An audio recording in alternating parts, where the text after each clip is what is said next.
of social appropriateness, if you want to call it, and what does it take to get people. So in certain cultures, working 4 days a week is going to be part of the equation to get people and make it attractive to them. But it's about making the work more continuous, whether or not the people work 5 days or 4 days or 6 days a week, but changing how the work's done. So that really doesn't matter in my view.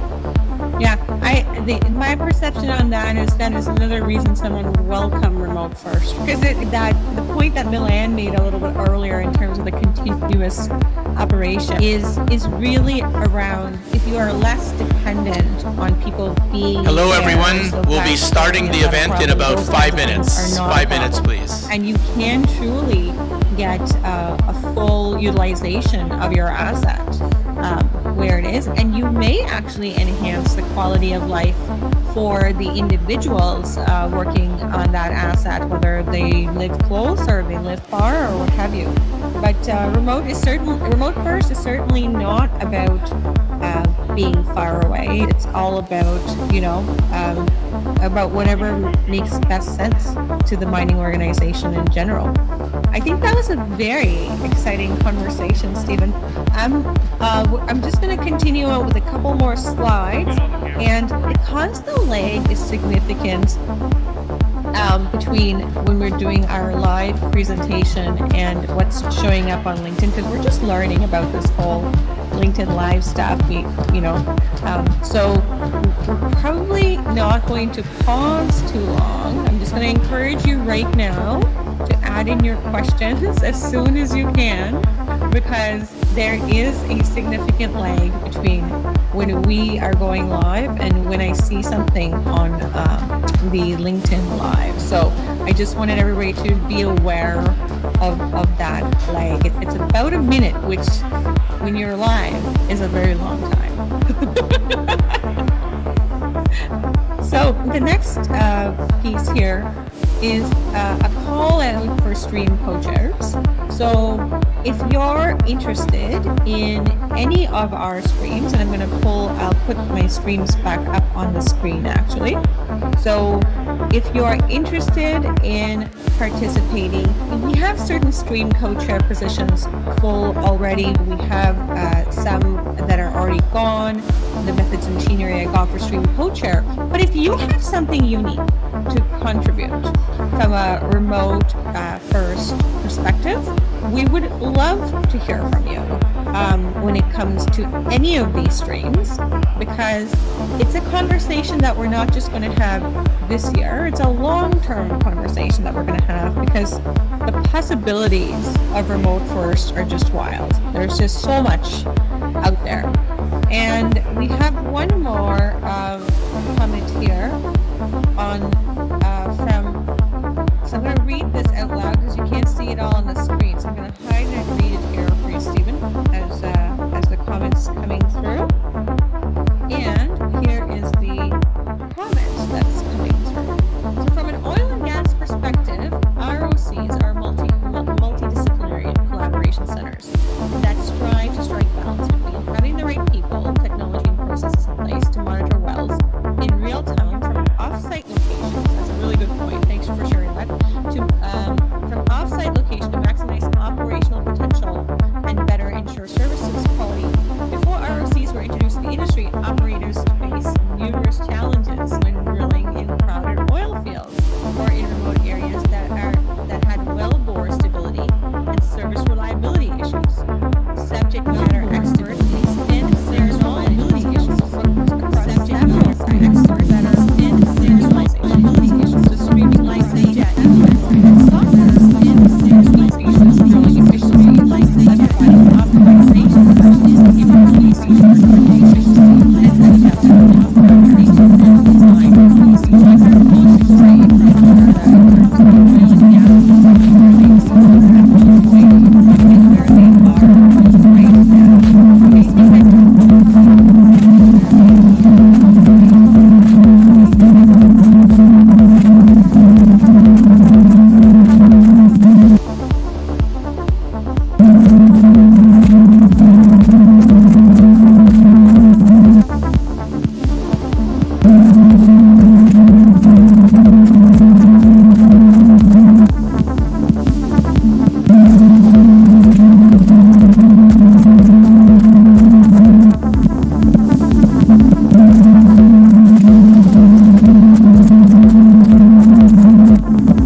here.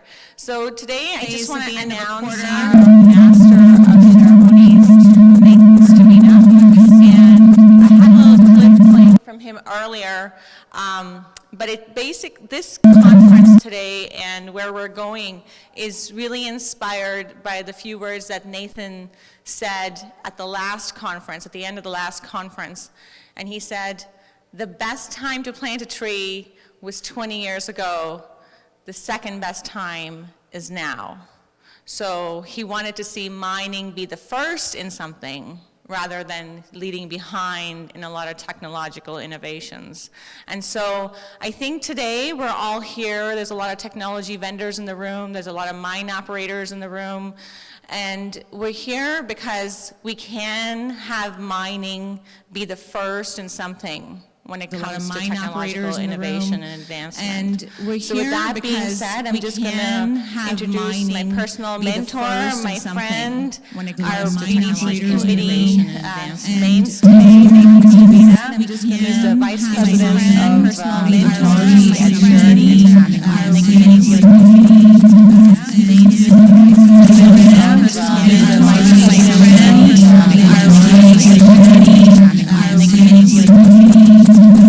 Thank you, Naya, and welcome to everyone here. It's great to see a lot of familiar faces. I was going to say old faces, but there are some new faces in the room as well. I met a group from Laurentian University, and I always say I always have hope as long as there's some mining students or metallurgy students in the room as well. So welcome. I met a group from Laurentian University, and some new faces. Group from Laurentian University, and I on stage. Some new faces. Group from Laurentian University, and I haven't met before. Some new faces. Group from Laurentian University, and I haven't met before. Some new faces. Group from Laurentian University, and I haven't met before. Some new faces. Group from Laurentian University, and I haven't met before. Some new faces. Group from Laurentian University, and I haven't met before. Some new faces. From Laurentian University. I'm the first one that says yes. University, and I haven't met before. Some new faces. The last MC for the live BDT conference. So I haven't met before. Some new faces. The last MC for the live BDT conference in a long time. So I know a lot of the last MC for the live BDT conference to have rules. So please do what's comfortable for yourself in big groups, or if you're going to the washroom, please use your masks. If you're eating or at your tables, of course you don't need them. But there's a lot of uncertainty, and the government regulations keep changing by the minute. In the BDT event, there's 6 streams, and I'm personally fascinated by the topic remote mining and what does it mean. And every time I talk to someone, it means something different. Some people it means having a mine in one part of the world and putting a control center in Perth or Santiago or somewhere else in the world. Others, it's just being away from the face and being able to work remotely, even if that's just 100 meters away. Everyone's has a different interpretation, and I think we're going to learn a lot about this topic in the next few hours.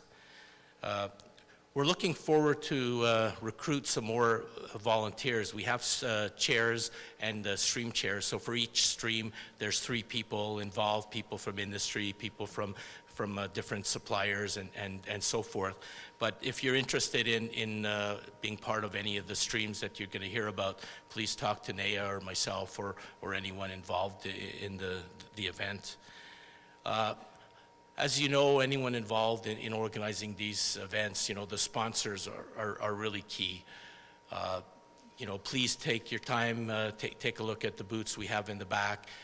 Please talk to our sponsors. We have representatives here from Aviva, and they're really a key part. These events can't take place. It could be a CMP event, it could be a CIM event, it could be a local event. The sponsors really are the drivers behind these events. We still do have a few sponsorship spots open for the mining industry leaders like Aviva. So please, if you have a company and you're looking for more exposure, please talk to Naya. This is the 5th year of Beyond Digital Transformation, and with a remote-first theme, we're exploring the possibilities of how to sustain and grow the most important component of a mining operation, and that's its people.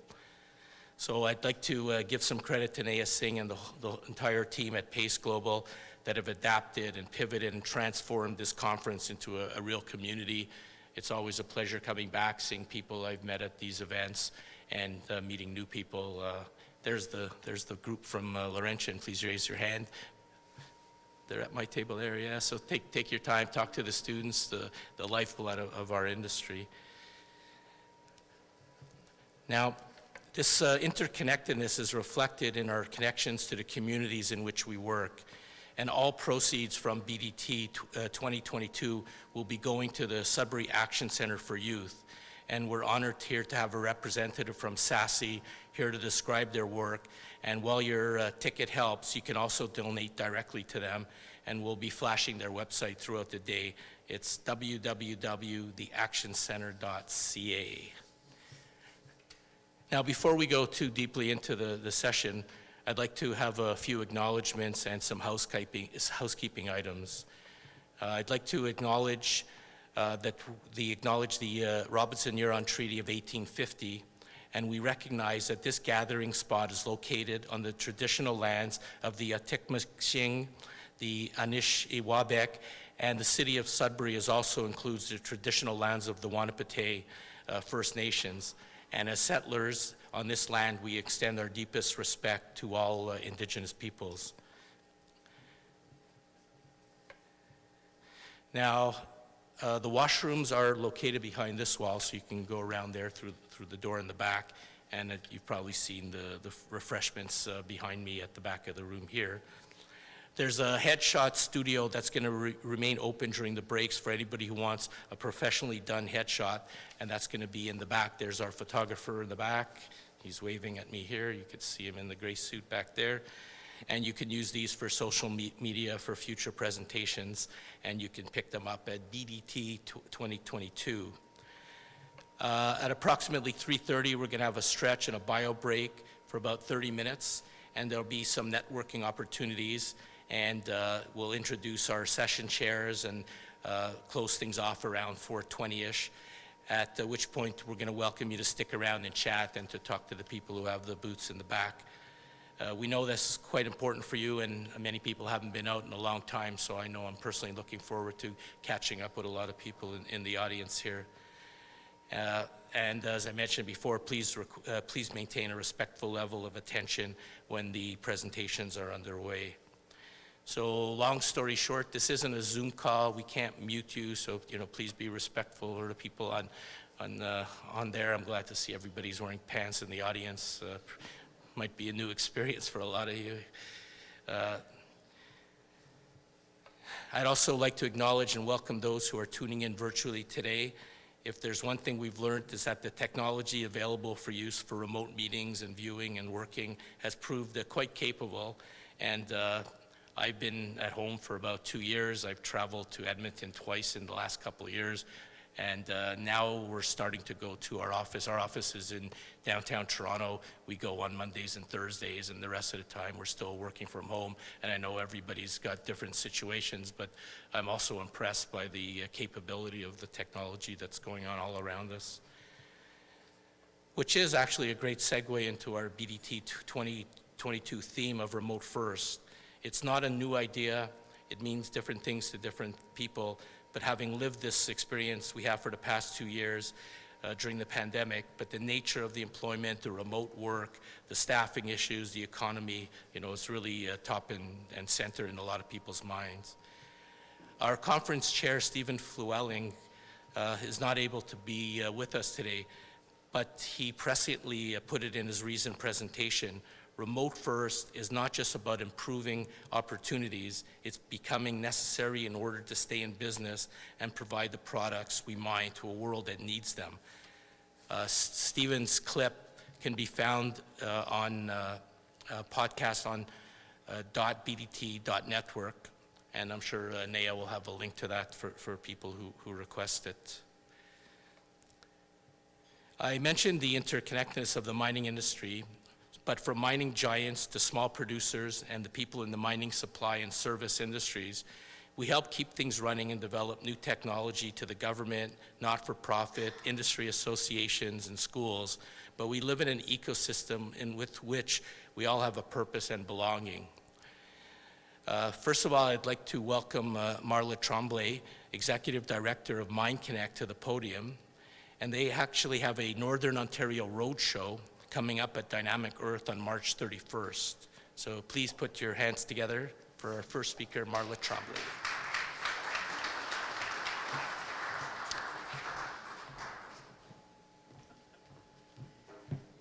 Hello, everybody.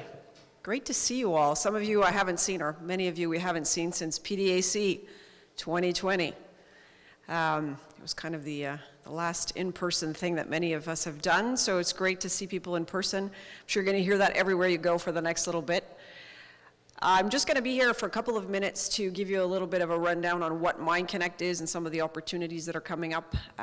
So Mine Connect, Mine Supply and Services Association, we're a Northern Ontario association that represents the mining suppliers and services in the north. We were previously SAMHSA, so for those of you who don't know, we rebranded a couple of years ago to be Mine Connect. We are hosting an event on the 31st at Dynamic Earth, so if you want to learn more about what we do and you want an opportunity to network and figure out, what are you getting out of your membership? If you're already a member, we definitely encourage you to join us. You can just check out our LinkedIn and register through that. It's 5 to 9, Dynamic Earth. Going to be a fun event. And if anybody who knows me, who's been to PDAC, been to the Northern Ontario night at the Steam Whistle, I put that on, so you know that I put on a good event and a good party. So we will have entertainment and food and drinks and all that fun stuff at Dynamic Earth as well. So I encourage you to come out. There's no cost to attend.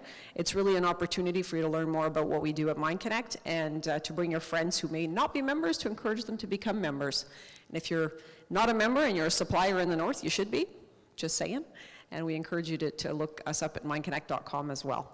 Other short plug is I not only am the Executive Director of Mine Connect, I'm also the coordinator of the Northern Ontario Mining Showcase at CIM and at PDAC. I do that on behalf of the City of Temiskaming Shores and with FedNor funding, and I assist them in putting that together, and many of you have probably seen those pavilions and participated in them. We have 2 spots left for CIM, so if you're interested, northernontariomining.com, and about 10 spots left for PDAC, so if you're looking to get a booth, they're $500. Check that out, or talk to me here later. So that's a kind of a sidebar plug, but all these things are super important to support, and we're really keen on making sure that the industry in Northern Ontario is well represented on the global stage. We are leaders. We do have a lot of great things to showcase, and I'm here to help make that happen, so in many different ways. That's it for me for today. I only had a 3-minute time. I'm sure I went over. That's okay. Great to see everyone again, and again, I'll be around for a little bit, so if you want to track me down later and ask me about either Mine Connect or the showcases or whatever else about Northern Ontario, feel free. Thanks. Thanks for the opportunity.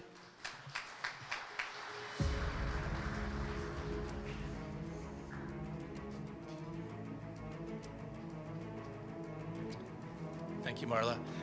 So Steve Llewellyn did send along a little podcast that we'll ask Nia to show now.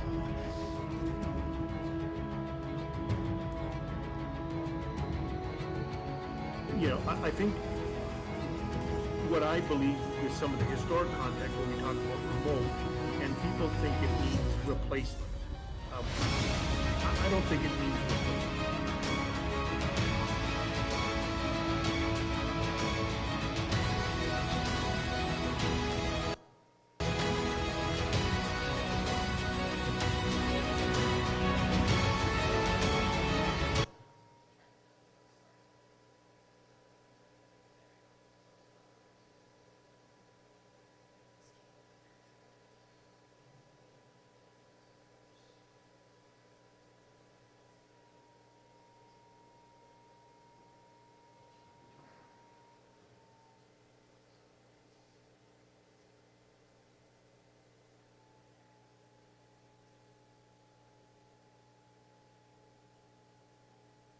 I think what I believe with some of the historic context when we talk about remote, and people think it means replacement of people. I don't think it means replacement. I think it means enhancement. I think remote gives more opportunity to change the types of people that we deploy in mining operations, whether you deploy them close to the operation but remotely in a control room, or you take the next step and deploy them remotely from a far distance away in another city or town. I don't think it has to mean the same thing. I think what remote does, though, is it changes the fundamental pieces of how work gets done so that it's both more productive, it's safer, and those are some of the common themes. But I think even what I think is more important and emerging is it invites in a whole different type of person to be interested in working in mining. And I think that has the potential to change mining from it's both, what people perceive it is as a low-tech industry, which in my view it isn't, but even a much more advanced, exciting business that people will want to be part of.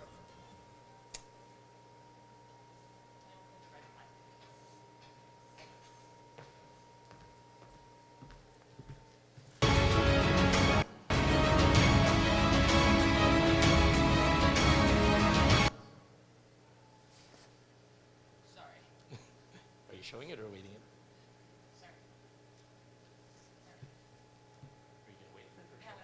Okay. So start thinking about what that means to you, remote mining. Is it the equipment that's missing? Is it the technology, the interconnectivity that we're missing? Is it the culture, the people? And those are some of the topics that we'll be exploring today and throughout this series. But what resonates with you? What do you think is missing? Or are we ready to pull the trigger and go there today? Since its inception, BDT, or Beyond Digital Transformation, has been more than a mining conference. Over the 5 years of its existence, BDT has donated all proceeds to charity, benefiting dozens of organizations and raising hundreds of thousands of dollars, and this year is no different. The Sudbury Action Center for Youth began in the mid-'80s as an employment center connecting individuals who were recently released from prison with casual labor.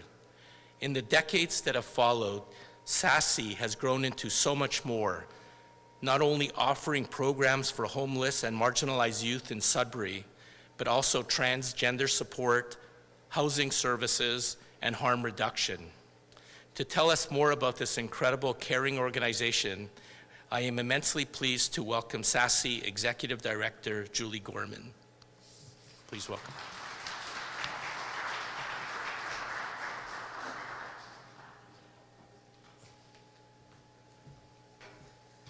Hello, everyone, and thank you. My name is Julie Gorman, and I represent the Sudbury Action Center for Youth. We are a 30-year-old Sudbury-based organization that works to support some of the most vulnerable people within our community. We work with the homeless, we work with youth, we work with people who use substances, we work with people who are underemployed or unemployed, and we work with other visible minorities as well as transgender and LGBTQ members of our community. We provide services based on the understanding that all people deserve respect, support. They deserve to have a space in which they are included here in our community. And we need to empower them to ensure that they can do these things on their own at a certain point in time. These individuals are members of our community in the same way as many of you are here today. And what we have learned is that though Sudbury is prosperous, most people in our community are 2 paychecks away from being homeless, 2 paychecks away from requiring the types of services that the Sudbury Action Center for Youth provides. We work diligently as a small group to try and advocate for those who can't advocate for themselves, providing 24-hour youth and mental health services, as well as outreach to meet people where they're at in our community. Thanks to people like you, we are able to take 16-year-olds off of the street, living in dumpsters, eating out of dumpsters, addicted to drugs, heavy drugs, and show them that the world is a safe space, can be a safe space, that they have the power within themselves to make something of themselves and reach their goals. So thank you all for the support in ensuring that Sassy can continue to do this in the future.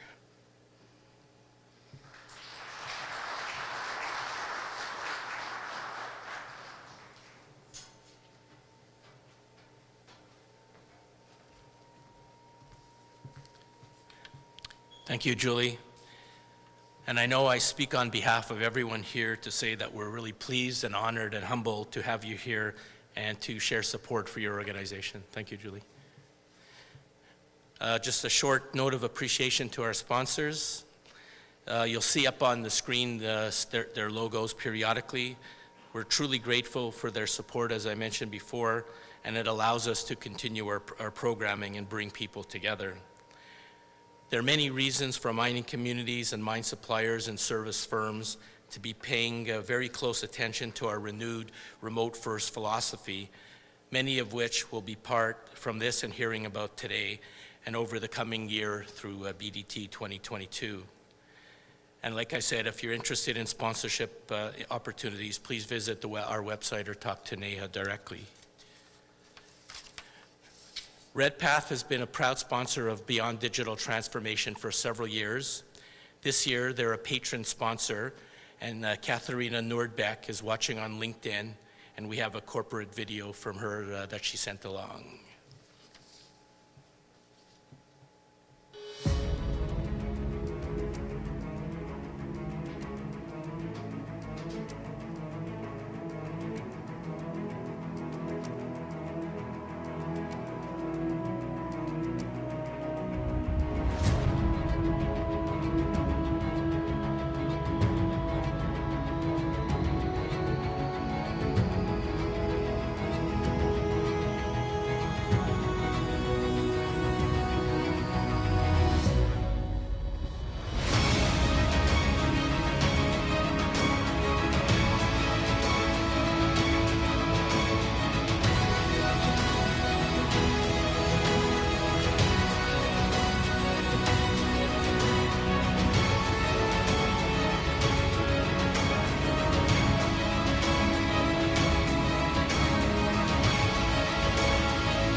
Thank you.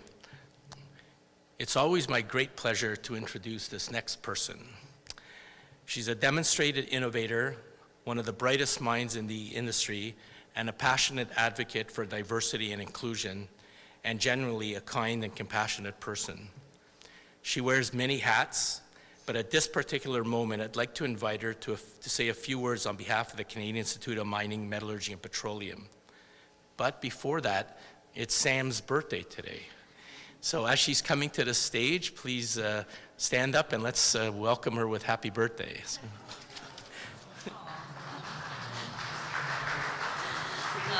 Thank you. Truly blessed. Thank you. Thanks, Nathan. It's a real honor to be here and representing Canadian Institute of Mining, Metallurgy, and Petroleum, and thank you for including us. At the CIM, we thrive in our events and networking. We do this because we need to share best practices, we need to share technical knowledge, we need to learn from each other, and being part of this event is also very much in line with CIM's mandate. We have over 10,000 members across Canada and around the world, and it's kind of amazing if you think about CIM was started 125 years ago, so in the late 1800s, if you can believe it. And that shows a lot of resilience and the need for such an amazing organization in supporting our mining industry. So we're talking about technically advanced mines, connecting the world, connecting our operations. I can tell you as the president of the CIM, when a pandemic hit, we had to change too, and all of our in-person events were canceled, and we made the change and did everything remotely as well. So we know all about remote and understand that remote does work. It does work. It connects people around the world. It connects communities. And CIM will continue to use remote learning, sharing opportunities. As human beings, though, we certainly like to be face-to-face in discussions like this one today. I think it's important. You can share nuances, gestures. It creates a culture. I think you need to be with people in order to create that culture. The mining culture is alive and well. And in fact, CIM is back this year. We're going to be an in-person event. Our AGM is in Vancouver in May, and next week is the Capital Project Symposium in Toronto. So another in-person event. So we're on the journey again. Neha, team, really glad for CIM to be here, to be part of the digital journey with all of you. Very proud to be part of that. Thank you.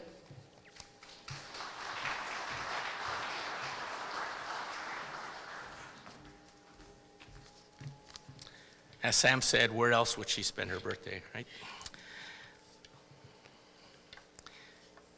So I mentioned that this was the 5th year for the BDT conference, and I'm pleased and proud to have been asked to be a part of it once again for a number of reasons. This conference is the little conference that could. Sudbury has always been a mining epicenter, but somehow escaped having a major mining conference situated here. So when Neha first conceived of it, I know there were a few skeptics. But before COVID hit, it was a growing concern, attracting more people, raising more money for charity year after year. And a quality that I truly admire is resilience. And to have kept this community not only alive, but moving forward is no mean feat. In doing so, I have no doubt that it will continue to grow, regain its footing, along with all the other opportunities for networking and learning that take a hit, and remain a leader in the discussions we continue to have around the digital transformation of mining, especially as we moved into the future. It's one thing to produce and sell technology. I always say there's no shortage of ideas, and there's no shortage of good ideas, and there's probably no shortage of good ideas that make money. But taking those ideas and commercializing it, that's always the hard part. It's completely another thing to make people use the technology consistently to produce high quality data that results in sooner, safer, happier decisions at the right time by the right people. I've known Neha for a few years, and Neha is an audacious leader. She's vivacious and truly an unconventional visionary. She's always full of new ideas, with a remarkable persistence to see these ideas through to implementation. When Neha is on your team, there's never a dull moment.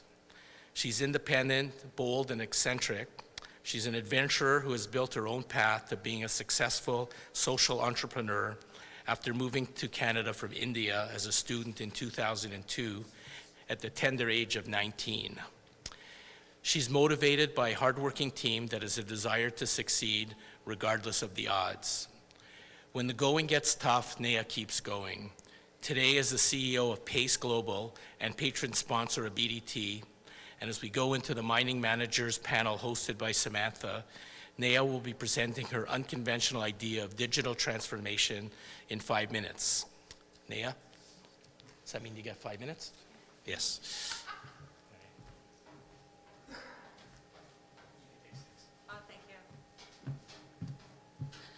Thank you, Nathan. So this is the first year that I take the role of sponsor at BDT. Even though we put our sponsorship logo up, we never really take the role of sponsor. So I'm just here to ask one question. And the question is, who here thinks change management is important part of your digital transformation efforts? 2 people, 3 people, probably most of the room. Change management is absolutely an essential part of digital transformation. But the challenge with change management is we don't actually know what that means, because there is a huge digital transformation tsunami hitting us, right? So technology is not just here to stay, technology is here to constantly change. So hiring us, hiring Deloitte, hiring any kind of change management consultant to come hang out and camp out at your mine site is not a sustainable method for you guys to go ahead and do change management. So today, I'm here to just suggest a little bit of a different idea. When I ask, say, some of the mine manager, like Stephanie back there, or Tom, right? What are your number 1, number 2, number 3 things around not being able to implement change? If you just give me one. Engagement. So engagement is one of the number 1 things, right? And the reason that engagement is one of the number 1 things too is because there's a simple lack of time. Mine sites weren't designed, operations weren't designed, so we have Peter from the city here. Like, operations weren't designed to implement projects. Operations were designed to operate, which is to produce material. You guys are a manufacturing operation. You're there not to implement newer technologies and projects. You're there to bring ore out of the ground. So there's a general lack of time that's available. The other piece, I'm looking at Ian because he's supposed to time me, because I'll really be only 5 minutes. So when there's a general lack of time, the reason engagement is a challenge is because, you know, Tom started very excitedly at the beginning of one of the quarters championing a project. This didn't really happen, I'm just making it up. But he started very excitedly at the beginning of the quarter championing a project, and towards the end of the quarter, he's at risk of not making his production targets. And so he understandably gets the forces to get to making production targets. Mines are publicly traded companies. There are certain commitments that they have to keep up with. So how else are you going to keep up with those commitments? So what happens is we've started training our workforce that, hey, when a new project comes around, it's going to go away if you ignore it long enough. So people just think it's just the flavor of the month. We don't have to do it, right? Another big thing is there are too many technologies and changes being implemented. So there's a lot going on. How would you know what actually adds value? So how do you know which technology gives you what kind of return on your investment? And to that point is, how do you know the impact on your KPIs when it results with your technology? So I don't know, do people have a very clear idea of when you implement technology that you know the impact on your KPIs? How many people here in the room know what type of production increase you're going to get if you implement a particular type of technology? I don't see any hands. Is there anyone? No. Even if you're a technology vendor, you don't know the answer, because technologies are quite different, and mine sites are quite different. Every mine site has a very different way of implementing. So at the end of the day, if you find your people struggling with technologies, right, and we've had time to think, like, what we've put together here on our screen is this is the launch of our new website, so pace.global. And if you're looking to just get some ideas on implementing your technology changes, book an assessment with us, but you have to have a project in mind that you need to get implemented in the near future. If you don't have a project in mind that you need to get implemented in the near future, we're not going to be able to help you really well. And if you take the assessment with us and you decide not to go ahead, we do actually get another benefit out of it, which is we ask you to see who else might benefit from it. because you guys know other people. So it's totally a no strings attached assessment. Would love to have a chat with any of you if you guys have a specific project in mind that you're looking to implement, and we can go from there. So thank you so much for your time. I was exactly 5 minutes according to Ian, so take care.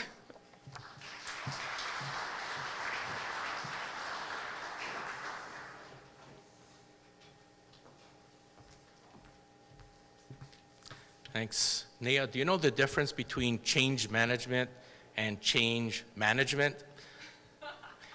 The trick is to know which of those two to use at any given time. So now, the moment we've been waiting for, our first live panel in a couple of years. At the last live event we held, the Mine Managers panel was one of the most interesting and insightful.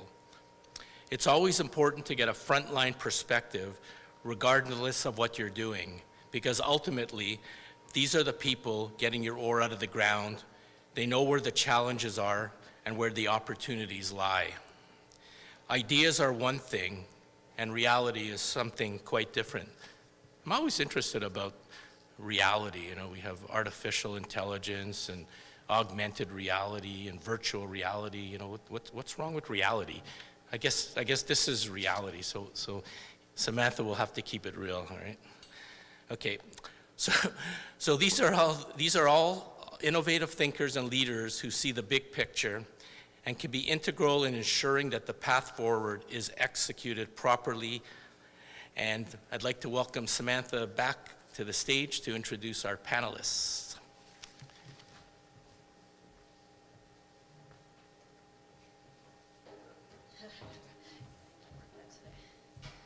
Just check how many steps I got today. Okay, so our panelists this afternoon, I'd like to welcome to the stage are Tom Hopkins. Tom is our mine manager at the McCready West mine for KGHM. Come on up.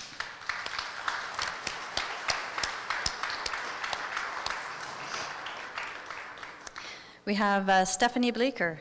Stephanie is the mine manager for Totten Mine at Valley.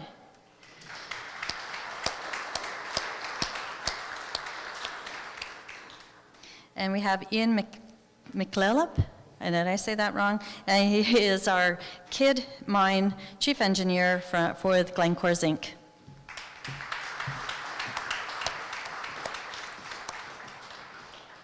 Okay, so just, I guess at this point, we have Spot.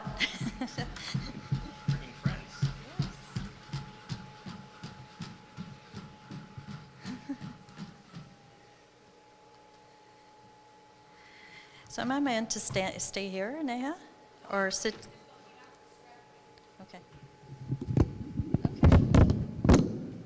Okay.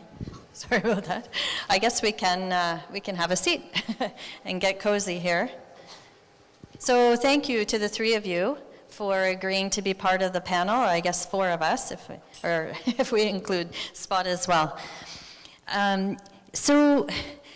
I totally agree with Nathan and Neha. This is when we get an opportunity to learn from you some of the things that are going well and some of the challenges in this digital change, this remote first concept that we're talking about.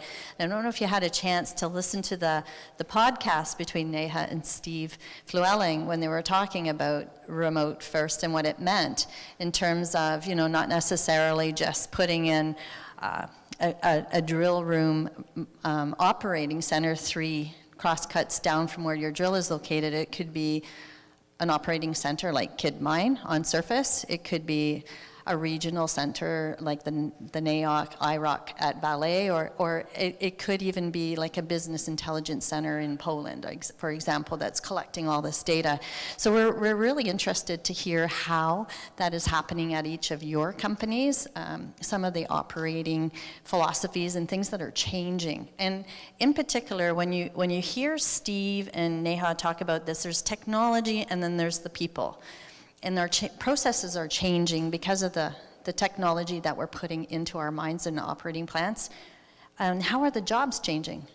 What's different? What's happened to the job of the production miner for example, or your maintenance staff? How is that changing? And is this really a golden opportunity for us as an industry? Because, you know, when we were talking earlier, it's very difficult to attract people to our mining industry, right?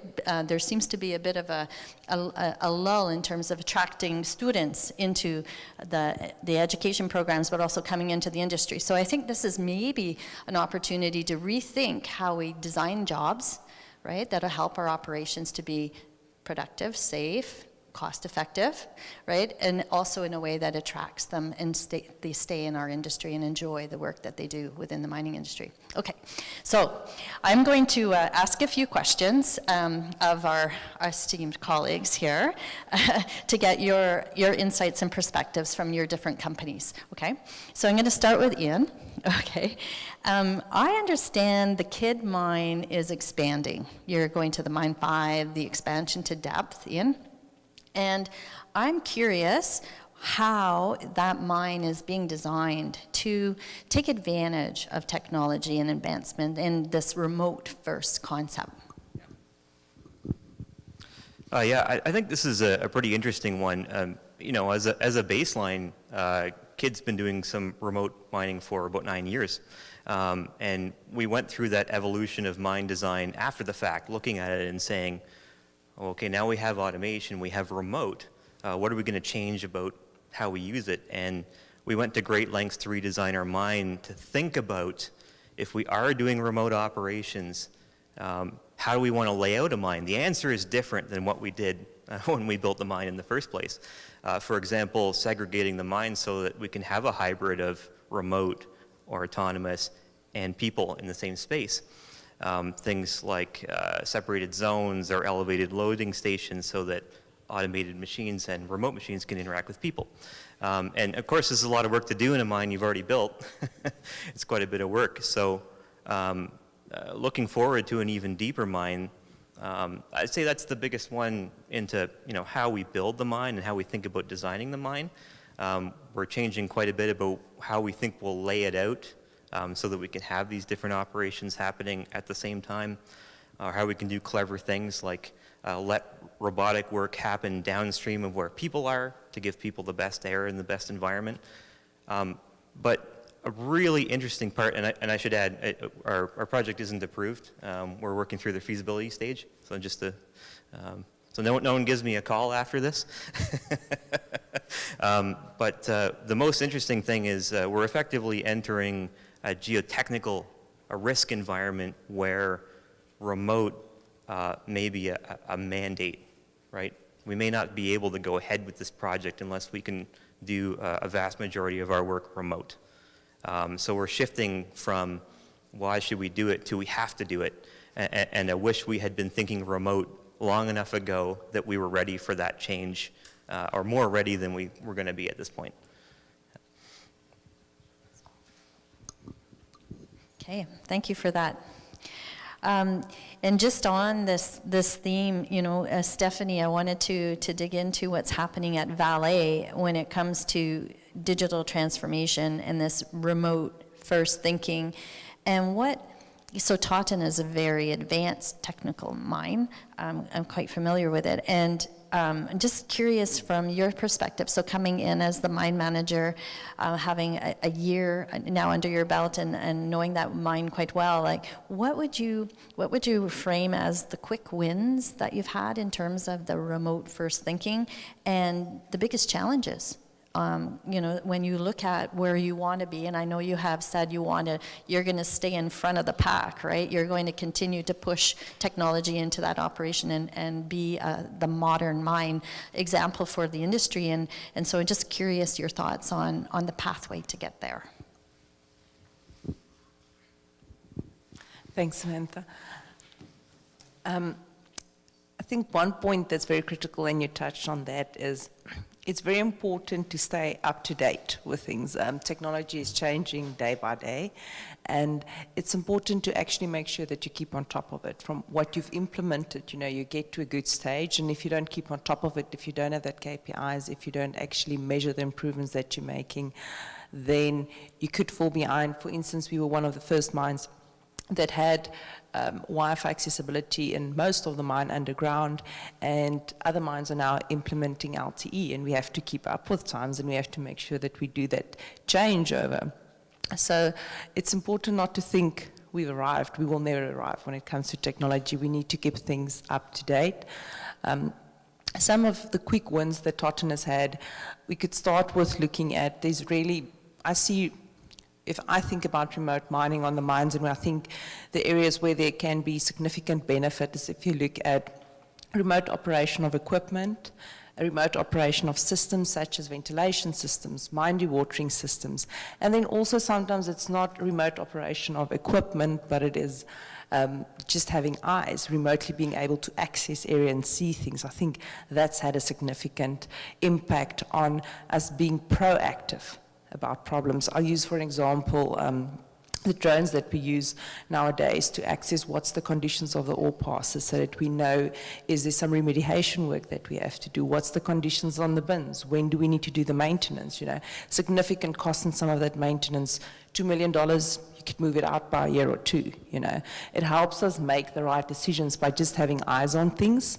So that's quick wins that we've had in the industry, and I think it's a good example of how technology that wasn't necessarily designed for mines was taken and then linked in terms of, you know, what's the mine's needs, and then having that integrators there to say, okay, we can provide this service, we can change a few things up, and we can actually meet that need.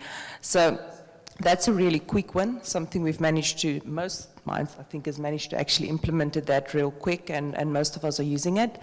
In terms of the most significant impact that we've had is remote operation of equipment, and especially being able to, not even on surface, just significant impact if we can remove people, and we can, from the health exposures, safety exposures, but the highest risk that we have, and as we go deeper as well, as you've said, in terms of geotechnical risk, seismicity risk, if we're able to remove employees from the face, if it is 100 feet, the further likely the better. And we've been able to do that in a lot of our development areas because we have the connectivity, we have the equipment available now. We're busy changing our fleets over to have more remote capability, but that has significantly reduced the exposure of our employees in terms of the risk of fall of ground. So I think if you look at our risk rankings, it has significantly come down. So big benefit in terms of health and safety that we've implemented, and then there's been some quick wins lately in the industry as well. So very excited to see what other quick wins we're going to have in the next year or two. Thanks. Thanks for that.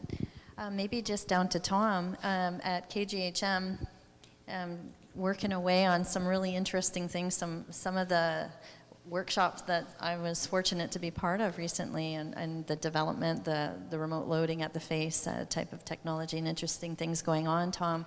I'm curious from KGHM, from your perspective, around creating an effective ecosystem.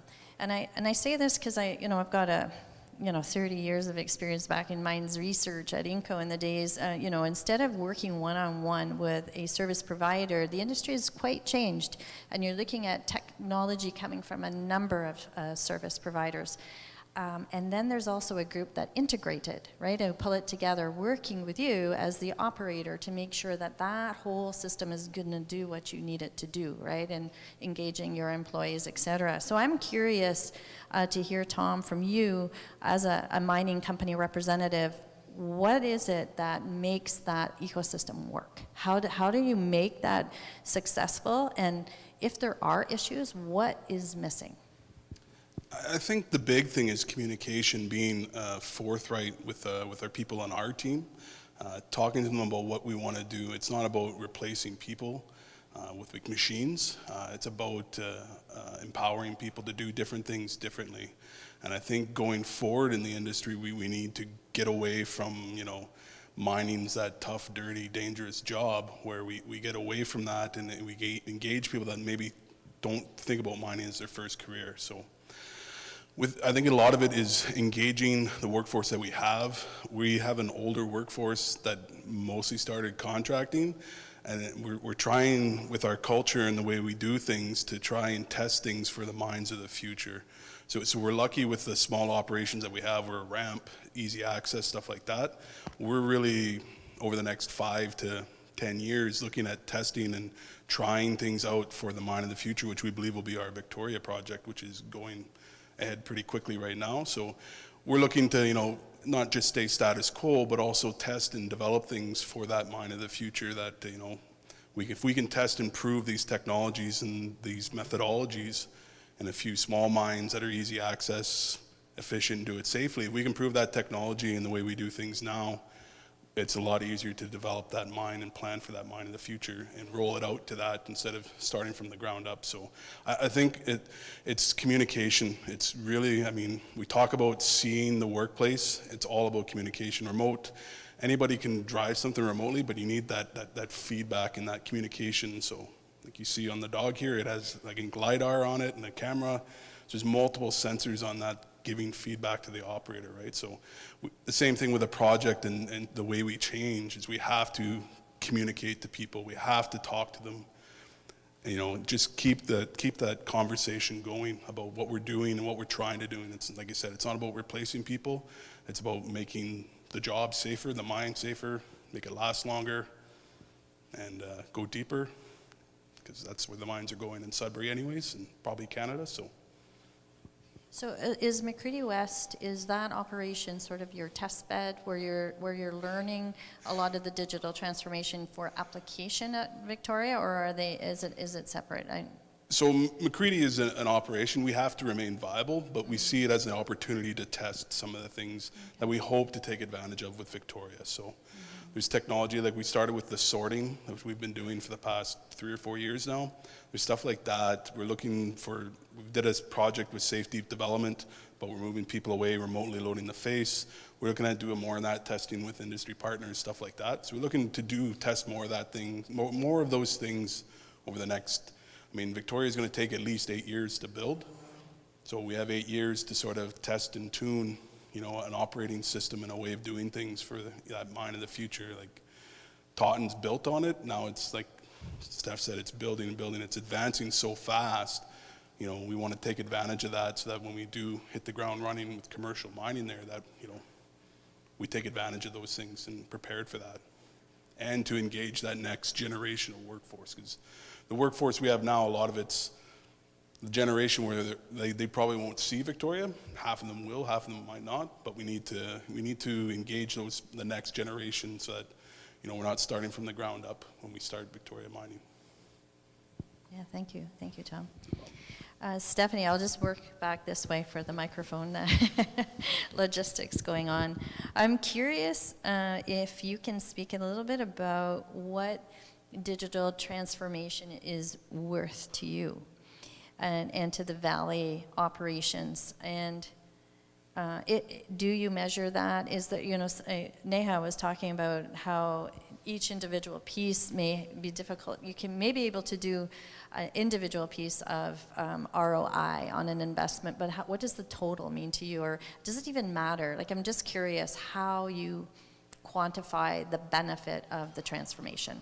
I think there's 3 areas that it has a significant impact on. That's important to measure in those 3 areas. If we look at health and safety, we can most definitely measure the impact it has there by implementing remote mining.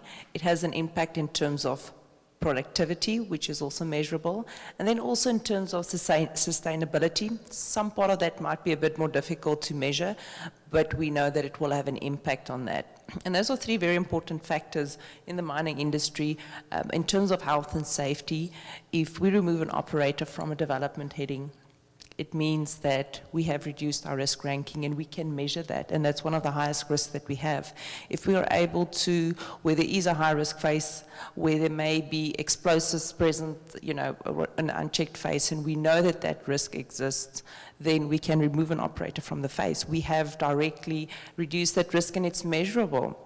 So we are measuring that when we implement this technology and seeing how has that improved health and safety on the mine and reduced our risk rankings.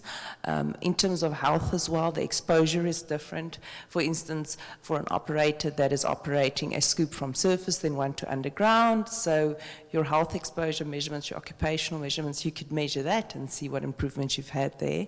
Then in terms of productivity, looking at what time do we actually spend in between shifts, using our drills remotely, what time do we spend in between shifts, handling material. At this point in time, we only do it in certain areas of the mine, or at certain times and in certain areas, because the mine wasn't necessarily designed for that. As Ian said earlier, it's really important to actually design the mine, although there would always be opportunities in the operation, let it be in certain areas, or then at certain times, or applying additional controls to have that separation between people and equipment being operated remotely. But that's measurable. You know, the productivity improvements that we get there. And why it is critical is the mines are getting deeper. So other than just geotechnical risk that we're facing, it takes a lot longer to get employees underground. And if we don't change with the times, it can get to the point where it's not feasible to mine certain parts of the material that we have underground. It can't be called ore because it doesn't have value. And we want to prevent that. We want to ensure that the mines are sustainable. And that is why we need to make sure that we actually implement the technology so that we can use that time between shifts. So it is measurable, it is important.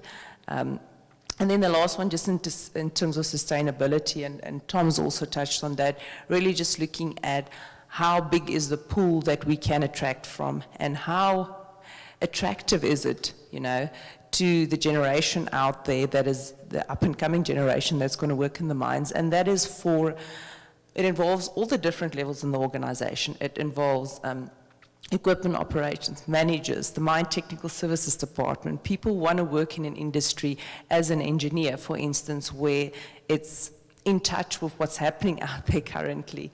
You know, up-to-date system, user-friendly systems, people working, operators working on equipment. They want to work in an area where it's safe, you know, where it doesn't, you know, where the health conditions are such that it's been reduced, the impact has been reduced the best we can. So making these changes just makes sense in terms of ensuring that we are safer, healthier, more productive, and that we are actually sustainable for the future.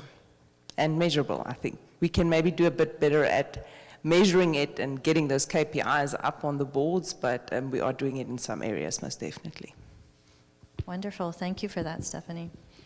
There's value. There's a value to this transformation, and those three particular areas are very tangible. And yeah, excellent. Thank you. When Ian, when we focus back on KID and what's happening with Glencore Zinc, curious to hear from you in terms of achievements to date in terms of the transformation of your operation in creating new work processes, new systems that you have there, and you know, and I think, you know, sort of leveraging what Stephanie is talking about, how those have impacted your mine's safety, productivity, those margins for allowing you to focus on going deeper, for example. Can you share some of that with us, and when we are thinking about the digital transformation and how that is applied? Yeah, I think there's lots of good examples of communications-based things that we've put in place, and they also fit into that quick win category, and I think that's pretty important, especially if we're looking at developing a strategy that's new to a site or new to a company, is having something that people will jump on and self-buy into, right? So putting something out there that will work for someone. And a really good example of this is looking at what people are doing on a day-to-day. And you can see some of these things walking around. A good example of that kind of thing that we spotted was our control center being a call center. when people are looking for equipment. So the classic thing in mining to hear on, back in the day on the radio is, did anyone see Scoop whatever, if this giant orange machine that nobody can find. And since we put in equipment tracking, we have this great system, and there's a guy sitting in a control room, and he gets a call, every 5 minutes with someone saying, where's this and where's that? It only took a couple days to put that information onto the phones that people carry. Everyone carries a phone on their site. Little things like that would cause someone to come in the morning and say, where's my lunch and where's my phone? Because I don't want to be without it. That's a good example of one of those things that I'm sure you can find by looking around an operation and picking them off. Yeah, I'm curious. So every employee at the operation has a phone, like a phone? Yeah, Okay. Nothing fancy. Everyone's got an iPhone 6. It was one approach to it when we deployed it. We looked for, a couple different platforms. We went with the iPhone because it's Glencore already has a support network for iPhones. Mm-hmm. We went for Wi-Fi because we had a good idea about how to make it deployable for people so they could self-service, bring their own Wi-Fi in. But yeah, that platform served to turn into a whole bunch of these little things we've been able to give to people. I'd love to be able to tell you that we rolled out a fantastic program of forums and apps for everyone to use. That's not true. We put a communication tool in place, and we put in that tool, we put those quick win things that make someone never want to leave their phone behind. Right. Excellent. No, that's a great example, I think, of change management where you had the buy-in of the employee base. So now they're going to need their phone or they're going to feel naked, right, when they're going underground. Just like the hard hat, you gotta have those things on you before you get on the cage. So those are fantastic ideas. And in terms of I'll just stick with you if that's okay. When you think about some of the old, if you talked about years ago, right, how things used to be, and now this new organization that you're running and its transformation is rolling out. What are some of the jobs that have changed? Like, are there new roles now that you have put in place that you've identified were missing and that now you need this to support that transformation? Yeah, less than you would think, I would say. We put a lot of focus on making the new roles part of people's jobs.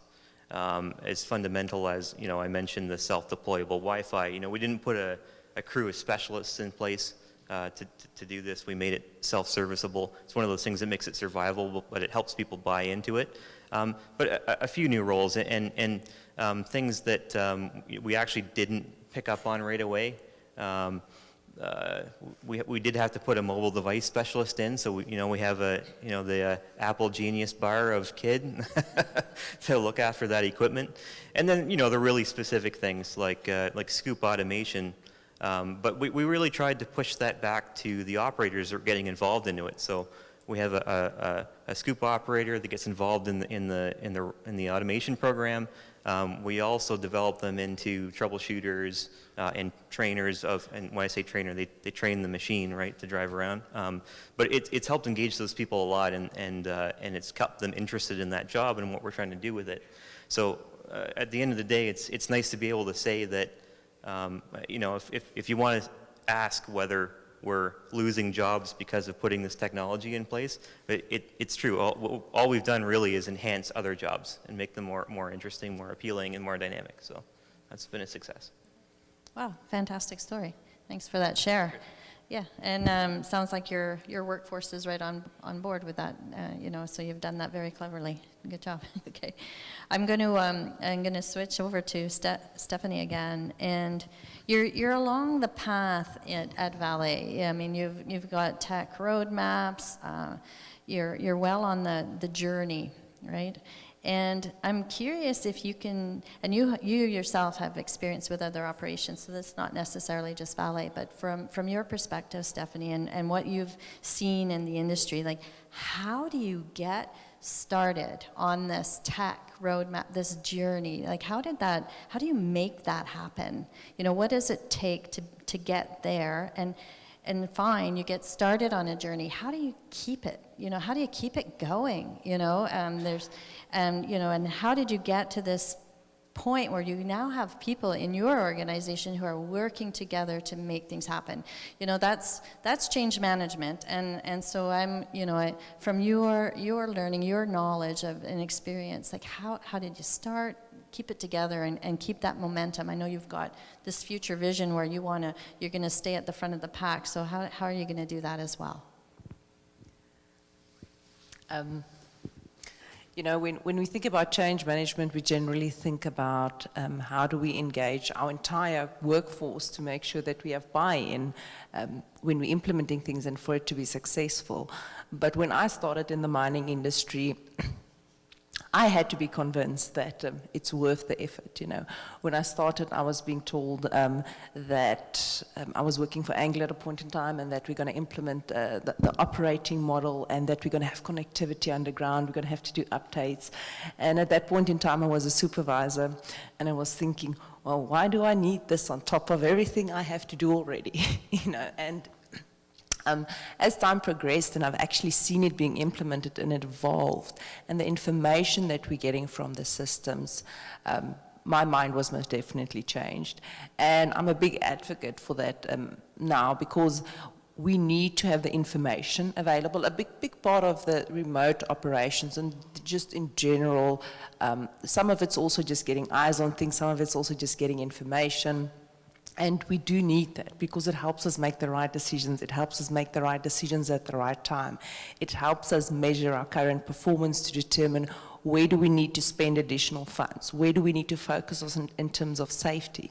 You know, I'll use an example. If we have a vent control system that can automatically measure, we can see which area takes longer to clear in terms of blasting.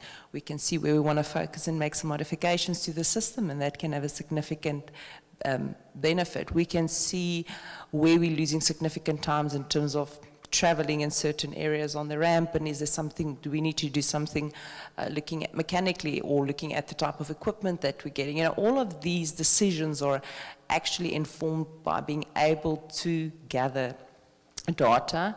So I'm convinced now that it's necessary, and that's really the start of the journey of sharing the why it's necessary, looking at the need, and then looking at what's available out there and bringing these two things together.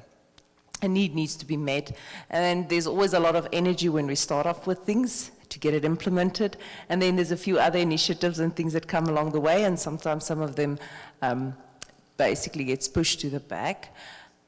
It's important for us to know that if we don't get you know, the support behind it, if we don't have the focus on it, we will fall behind. We will not be able to attract the labor that we need to for the future. We will not be able to mine the areas that we need to mine in 5 years or so. So it's important to have that focus there, for it to be part of the goals as and the corporate goals of a company. You know, it's important to have it there, and then on the minds for us to share that vision, to share that why. I think that already makes a big difference. One thing I think that would, once it gets to the mine and help us to drive it and helps us to get things implemented fast, and I'm speaking from a mine manager's perspective and thinking of what support are we getting from the suppliers? Is the technology user-friendly? Can't overestimate the importance of, when systems are being implemented at the mine, make sure that it's user-friendly, or if it's on a trial basis, making sure that that support's available, because otherwise it will not get used, or it will get used for the first year and it will get pushed aside. So that's very important, having user-friendly systems and being able to integrate systems. That will help keep the momentum. There will be constant upgrades and things necessary. Now, if you've got different suppliers in terms of your fleet, you've got systems that are gathering data, you've got systems that are processing data, and you've got systems that are giving output. I mean, at the end of the day, you could end up with 20 different systems to manage, which makes it complicated, which sometimes results in us not actually using the systems anymore. So that's an important point, making sure that there's actually integration between the systems, making sure that the systems can speak to each other. I think that's important for the future. I'm not going to go buy a phone if it can't integrate with all the systems at my home, when it can't be upgraded easily.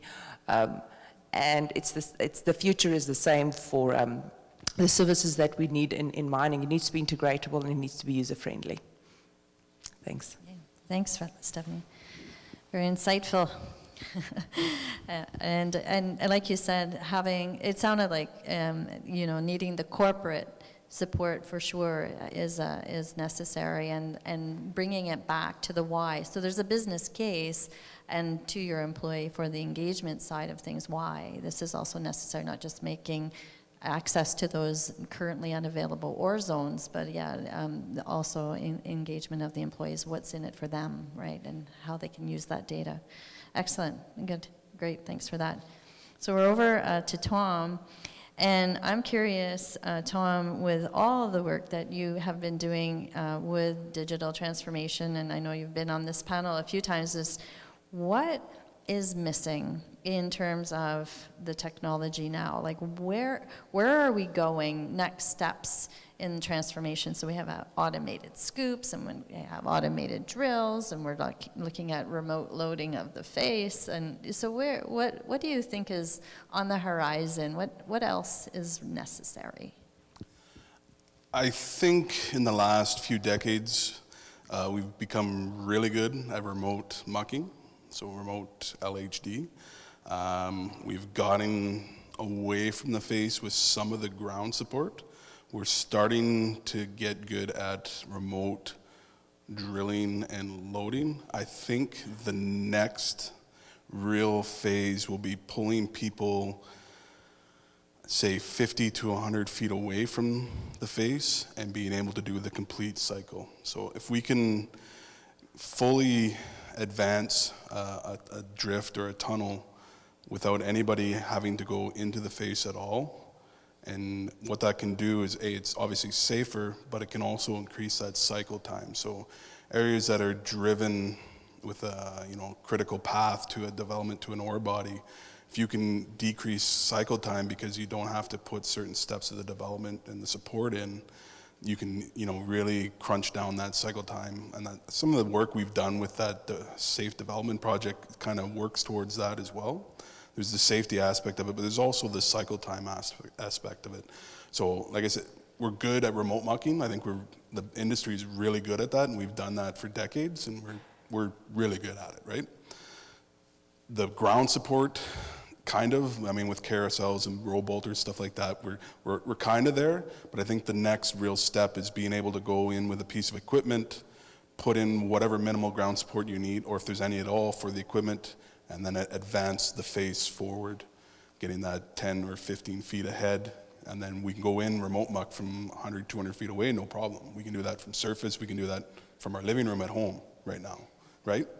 So I think the next step is getting the other pieces of the puzzle to that proficiency. When we can ground support to that proficiency and drill, load, and blast the face to that proficiency and encounter those challenges that we rely on people right now. We rely on people to see that ground in that face and make that decision and find those holes. You drill a face off, if we're a remote away from it, drilling a rock off remotely underground and finding that hole again, you're relying on computer capture, motion capture of where the holes are, right?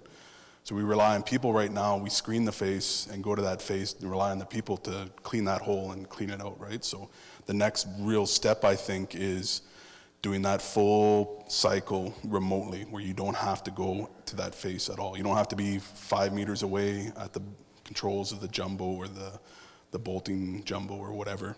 If we can do that, then we can, roll through a cycle without people being there at all. You can do it from, like I said, from a remote center underground. You can do it from surface. You can do it from your couch at home, right? So to me, the next real phase, and I think that's what's going to happen in the next 5 years, is really remote the whole load, blast, drill, all that. And then once we can do that, if we can develop the face and advance ahead, we have the production drills now that can drill a full drill string remotely, right? We do that between shifts, I think, at Taunton. Lots of sites do that. So if you can develop the ore body without being in there, you can get the drill in there and drill it without being in there. Well, you've already loaded a development phase, which is usually a lot harder than loading production holes, usually.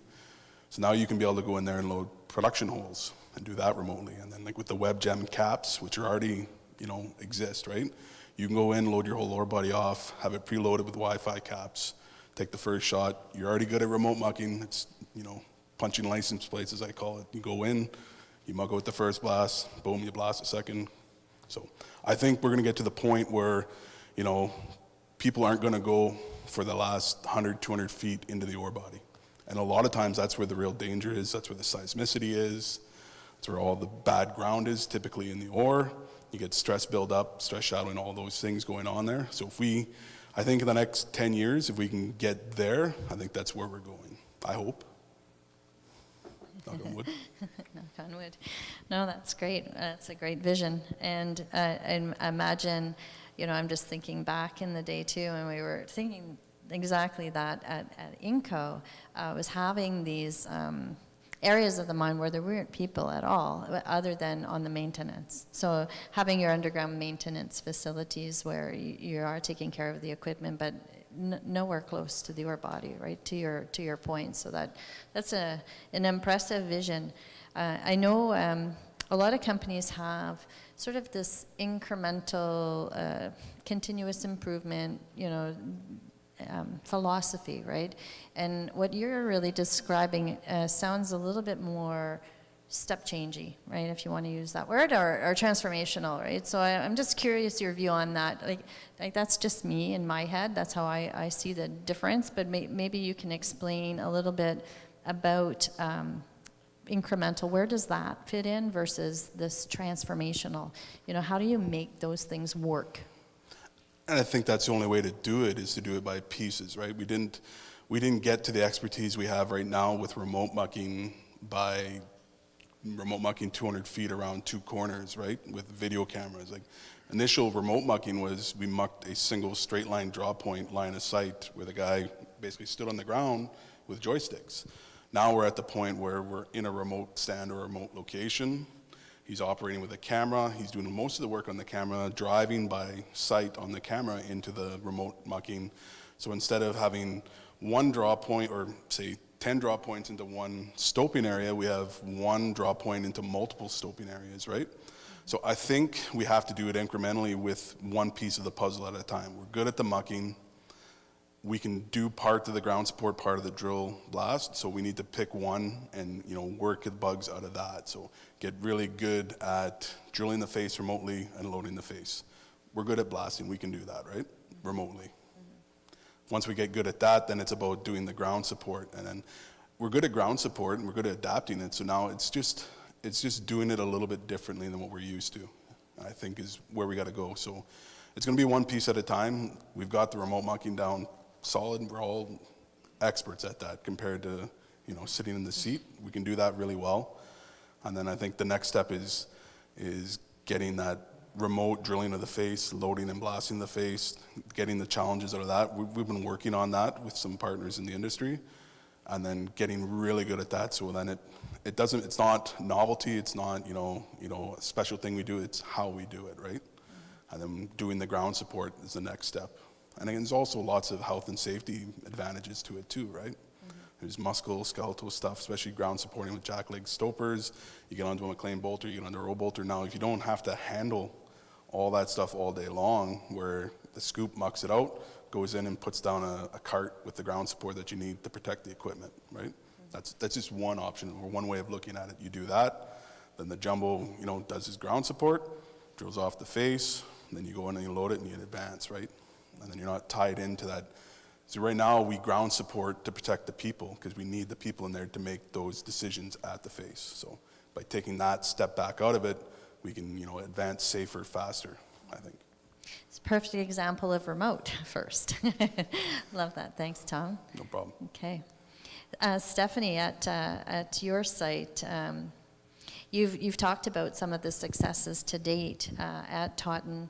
I believe you have this IROC So you've got a remote control center at Todden, but now Valley is taking things to a bigger level now. You have multiple mines, I believe, that are feeding into a control center. I think this is for short interval control, so it's connectivity to a whole new level, isn't it? And so I'm curious about that transformation and how that is working in terms of also engaging those employees. What's changed? Like what is that giving Valley by doing this big transition? So a big part of the remote operations, having the connectivity, is having the data, which I touched on earlier. Currently, we're busy implementing IROC, not at Totton specifically at this point in time. We're focusing on Creighton and Gorman mine to have it implemented over there. And then we'll move over to the other sites. I was actually quite surprised when I started over here, and I've worked half of my career on open pit mines, and then the rest of my career underground. So on the open pit mines specifically, and that's where I worked the latter of my career before moving here, the technology over there that's available and that's being use is miles ahead of what we're using underground. You can understand why. It's easier to get connectivity and things as such, so do know why, but I'd walk in the morning and I would know what equipment is really down and what not. I would know if it is that I do not have enough operators to operate the equipment, and I would have that data to prove and show that it makes business sense, to hire additional labor, or it makes business sense to get additional mechanics, or we really need to focus on our parts supply problem because the scoops have been standing without being able to get specific parts time and time again. We have to measure something to manage it. And at this point in time, we do not have enough data really available to measure it properly and accurately enough. There's data available, but I want confidence in the numbers that I'm looking at to make sure that we're making the right decisions. So that's something that will be offered through IROC, that we actually make sure that we've got the information available to make the right decisions in terms of what type of equipment we're getting, where are we spending our capital money, what is the labor requirements, what is the breakdowns that we need to focus on. It gives us all of that data, and not just that, then it also helps us implement short-term interval controls. A lot of times because on an underground mine, you can't see everything all of the time that is happening. Yes, we've got tracking systems now. We can see in terms of safety where employees are in case of an emergency. We can track quite a bit of our equipment to know where it's at. But in reality, for instance, over weekends, there may be not the right decisions made. For instance, one drill breaks down and the drill remains on a lower priority stope instead of moving it to a higher priority area. Or we're mucking an area that maybe we wanted to muck an area of a higher grade that weekend. We didn't allocate equipment to the right areas when things change, because things change. Mining is very variable. Whereas if you have short-term interval control in place and there's somebody that is actually looking at the plan, they know exactly what the plan is, so that when there isn't maybe constantly a superintendent or a manager that maybe knows sees the bigger picture, in terms of what the priorities are. There's actually somebody that makes sure we make the right call, that makes sure we stick to the priorities, that is aware of exactly all of the risk in the mines, to be able to make those calls and those changes over times when maybe we do not have all of the other additional supervision or leadership on the mine. So critical improvements that we can see in terms of short-term interval controls if we have live data available, and then also to actually look at data over a 6-month period, a year period, to make the right strategic decisions. So excited to get that implemented, and I do believe we're going to see a significant improvement, in making the right decisions, short term and over the long term. Thanks. And Stephanie, in that system, so you're measuring shift by shift or minute by minute what is happening in the mines and adjusting as new data comes in and it's taking you off your plan. Is that connected to your mine design itself, the mine production schedule? And is there a reconciliation, I guess, between what your engineering team is designing and then what operations is actually able to execute? Is that also part of that data comparison, if you like?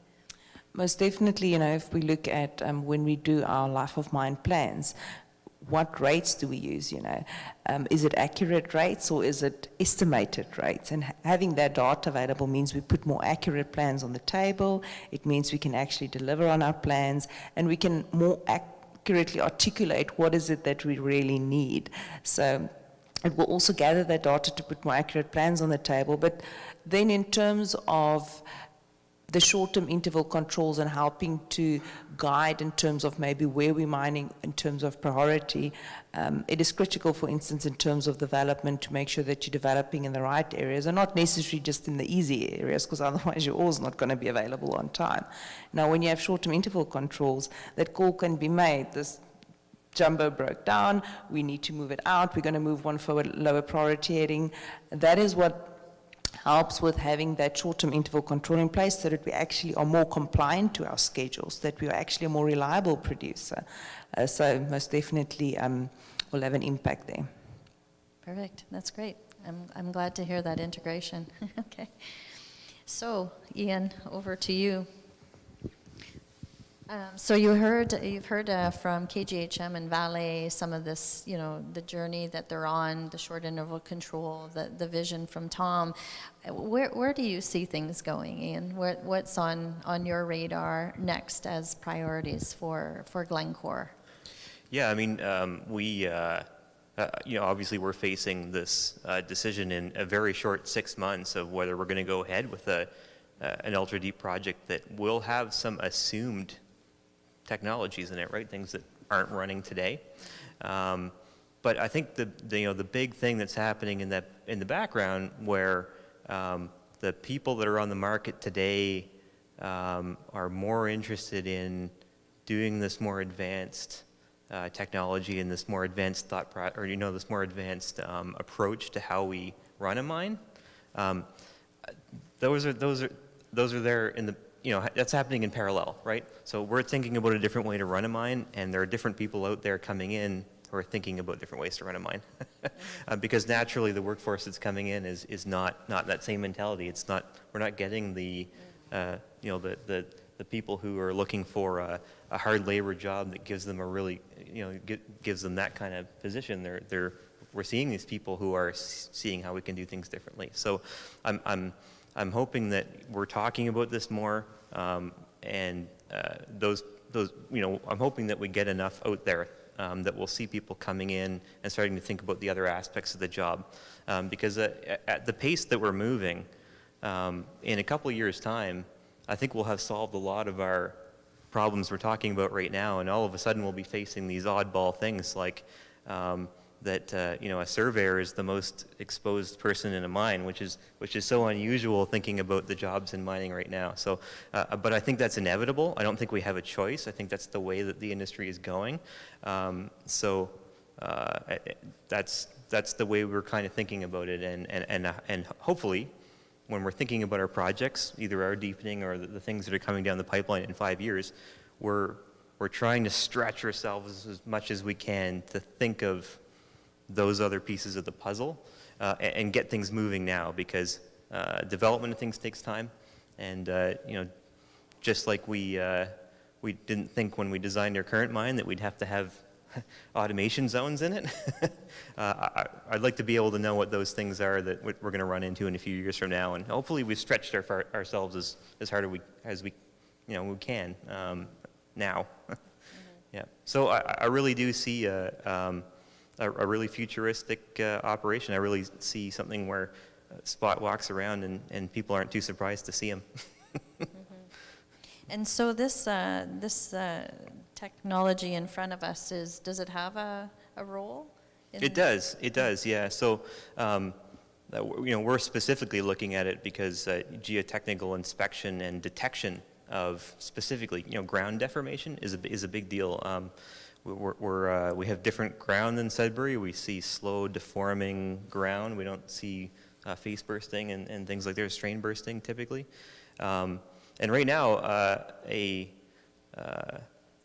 mining engineer does this job. They pick a scanner and they walk around with it. And that's, I'm sure, not the thing that someone who's interested in that field is picturing doing with their career. And also, it means that they're covering a lot of ground. They're getting a lot of exposure. And there's stuff on the shelf that's 95% of the way to solving those problems. And that sort of fits in that bucket of things that I think, we're working on the big things, but we're also going to have to be catching up on those other functions and those other roles that we have that are part of that whole ecosystem. Yeah. Well, it's interesting. I started my career in ground control, so I'm yeah. happy to see somebody else walking into those dangerous areas. I really, I think this is, very symbolic to how our industry is changing. This, what does it have a name? No, everyone asks if he has a name. He or she, I don't know. Okay. Spot. That sounds really unoriginal, but Okay, Spot. But I think it is, it's quite symbolic to how our industry is changing, and the roles of the people within our industry are changing as well. And when we were first started and came on this stage today, we talked about the remote first and how those jobs are changing. And I just thought, I'm not sure how I'm doing on timing, Neha. We're all good. Okay, so I thought I would just take a moment to ask each of you, from your industry point of view, your requirements, what the miner of the future looks like. And what do we, so this is more than just Glencore, Zinc, Vale, and KGHM. Like, let's think of the mining industry in Canada, if you like. Our challenge in attracting the future generation. Right, so we know that we are going to have a bit of a challenge in front of us in getting people to come and join our industry, smart, engaged, and, excellent people. And so, yeah, I'm curious to you, from each of you, what tactics do we need now? And here we are, we're designing, digital fun. Everybody wants to be on their iPad, their phone. How do we, take that type of thinking and build it into mining? Just curious, Ian, Stephanie, and Tom, if we can just touch on this and see where we go. Sure, yeah. I mean, I think we can all agree in the room that this is not symbolic of mining today.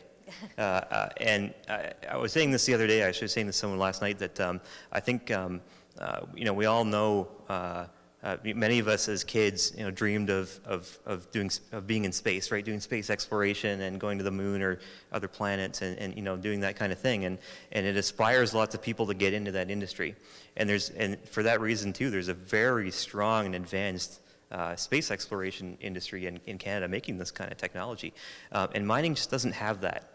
And I think that's a key to us being able to make these kind of things happen, is trying to get that feeling out about mining, having these kind of things out there, showing what we're doing, so that people who wouldn't think of themselves as miners but might think of themselves as space, and being in the space program, for example, might see it as appealing to work in mining. Interesting tactic. I like it. What do you think, Stephanie? Not a lot of people, maybe in the coming generations, might think of mining as something exciting. I most definitely do. Maybe not when I was 6, 7, or 8 years old, but I've wanted to work on a mine since I was 16, and since I understood what it's really about, and since I visited a mine. And I think there's a lot of people here in the room as well that are really excited about working on a mine, proud about it. I am. But things are changing. The market, like the labor market, is tough at this point in time to find people to actually take up jobs, and that's in all areas.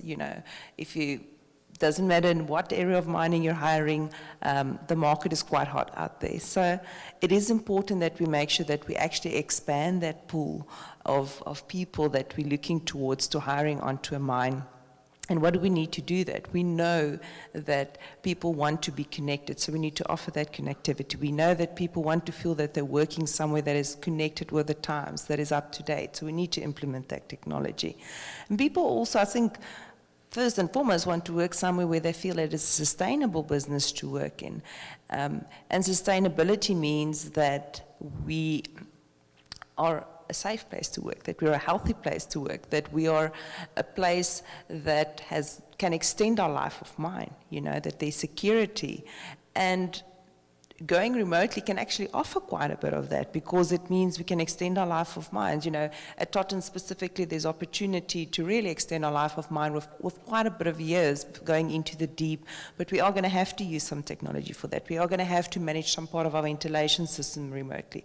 We are going to have to, in certain areas, do some remote work because of some of the risk present in terms of ground control. But it brings sustainability in terms of that, being able to operate things on remote, because that technology is out there and we can now do it. And similar to what Ian has said. So technology can actually make mines more sustainable, and that it can help us operate actually at a lower cost while we're going deep, or not at a lower cost, at least just at the same cost we're currently operating, or at a cost where it's actually feasible to go and mine that material. It offers that opportunity. And then it's also changing conditions, as we move people to surface, for instance, being able to operate scoops from surface. The job really remains the same. You're operating a piece of equipment, but at least it's linked with technology. At least we're removing some of that ergonomics of sitting in a scoop the entire day, which can result in complications like longer term. We remove a lot of exposure, so the environment in which we work changes. And that's, I think, the lever that we have that we can pull in terms of remote operations. And we most definitely have to do that if we look at what the market's looking like in terms of labor at this point in time. Thanks. So is the tactic then in terms of sharing some of those, the fact that the industry does care about your health and safety, does want to be sustainable, responsible, is that maybe some of the, I guess, marketing, if you want to call it, that is going to help us to attract the next generation? I'm just debating this. Yes, I think if we can share what we've been able to achieve, if we can show, like people do talk, if we can actually show that we're able to weather the storm of lower commodity prices, and that we're able to really thrive when those prices are high and produce. Just generally looking at the market, looking at the news, the word is out there that mining is a good industry to work in. It is something that will advertise itself. So I think just that will show that it's an attractive place to work. And then we also need to share that there is these opportunities. It's not just, some people might prefer not to go underground, and we, as the jobs change, obviously we would be advertising that and making sure that it's clear that there's some jobs which can be done remotely that doesn't require going underground. So we have to share that. We're not always that good at doing that. So I think that's a very important aspect as things change and as we need to attract different people in the market. Yeah, perfect. Actually, funny story, when I first started working in the mining industry, I worked for Steve Llewellyn, who's not able to be here today, but I met his wife, Lisa Church, at the time, and she said, gee, I wish you mining people would run your operations from the corner of Bay and King, or, in downtown Toronto. And maybe, that's 30 years ago, maybe that's the future, right? So, because people, they want to work from where they want to work from, and this is probably opening a door for us to allow to tap into people. After a pandemic, we see this, right? We know that we can tap into people around the world to do some of the work that we need to do, engineer your new mines or your technology systems, or even operate, right? So I think you're right on. It's getting that positive vibe and understanding out, and good jobs, right? Good, well-paying jobs. Yeah. Well, what do you think, Tom, at your end there? What are the tactics you're thinking about? I think we really need to shed the stigma of being dark, dirty, and dangerous place underground with pickaxes. That's not what mining is. And I think with the pandemic, we've seen that being able to reach people. And I think as the industry evolves and you'd be able to, what's it called, Twitch streaming? Like video games, if you can do that and show kids in a classroom somebody operating a scoop or development when it gets to that phase or whatever, somebody show them that, and I think it'll get there. But to show people that just to change that perspective of mining. Mining's got a very bad reputation. It's getting better, but I think in the last 100 years, it's always been that, you know, dirty, dark job and destroying the environment, and that's not what it is anymore. It hasn't been like that for most of my career. It's really changed. And I think for the people, and it's kind of ironic, some of the best mining people or miners I've been involved with are the people that can do multiple things, that sort of that Jack or Jill of all trades, right? And I think as the technology evolves and the workplace evolves, people have to sort of evolve with it as well and become, you know, multitask or multi-trained or multi-disciplined. So we're starting to see it now with battery electric vehicles. There's a lot of electrical involved, which wasn't typically in mobile maintenance, and there's still a lot of the mobile maintenance stuff involved with it, with hydraulics and stuff like that. So now with these battery electric vehicles, you need people that are cross-trained between those two disciplines, right? So I think going forward, there's going to be a lot of people that cross-training or that sort of those Jack or Jill of all trades. You know, the best miners were the people that could do everything. Like they had their workplace and they did everything in there. Like you think of track drifts, these guys did everything. Like they were carpenters, they were explosives experts, they fixed tools, and the guys that were the best at that could do everything. They may not have been experts at everything, but they could do everything. And I think, you know, mining, if we can bring that technology in there and get people, you know, they're not just, you know, they're good at operating something remotely, but they also understand the impact of what they're doing operating remotely, right? So the care for the equipment, not running it into the walls and stuff like that. So, I mean, we can train anybody to operate a scoop remotely, but the guys that are the best at it are the guys that consistently do well at it and don't damage the equipment, right? So, and then if we can do that, for every other aspect of it, it's going to change the way people work in the industry, right? So it's going to be exciting. It's really going to change in the next 20 years. It's changed tremendously in the 20 years I've been involved with it, and it's going to change even more. And I think with this pandemic, it's sort of proven a lot of the remote interaction. I mean, there's still struggles with it, and the social, you don't get that social interaction sometimes, but it's proven that we can do a lot of things remotely. And so I think the sky's the limit. The sky's the limit. That's great. Yeah, and I think so, right? When you look at, I have 20-year-old kids, and you know, there's some young folks in the audience today too, and that's the future, right? And this next generation are pretty tech savvy. I got to admit, if I have a problem with an iPad or an iPhone, I go to my kids and ask them to help me, right? So I think this fits. It really fits their, you know, their smarts, their intelligence. They were raised on technology, right? So this is the group that is going to come in and run the operations of the future. And they're going to be well equipped to do it. And as long as our company corporations are staying on track, and it sounds like you all are, as representatives of those businesses, then we're going to be meeting in the middle, if you like, in terms of attracting that generation to fit in with the technologies that you're going to be putting into your mines. I just wanted, I think I have a few minutes, and I thought I would just reach out to this audience here and see if there were any burning questions you have for, and I knew Alistair Ross for some reason might put up his hand, but can we, Alistair, would you mind? Yeah, I'd love to hear your question. Can I just shout it out? I think you could.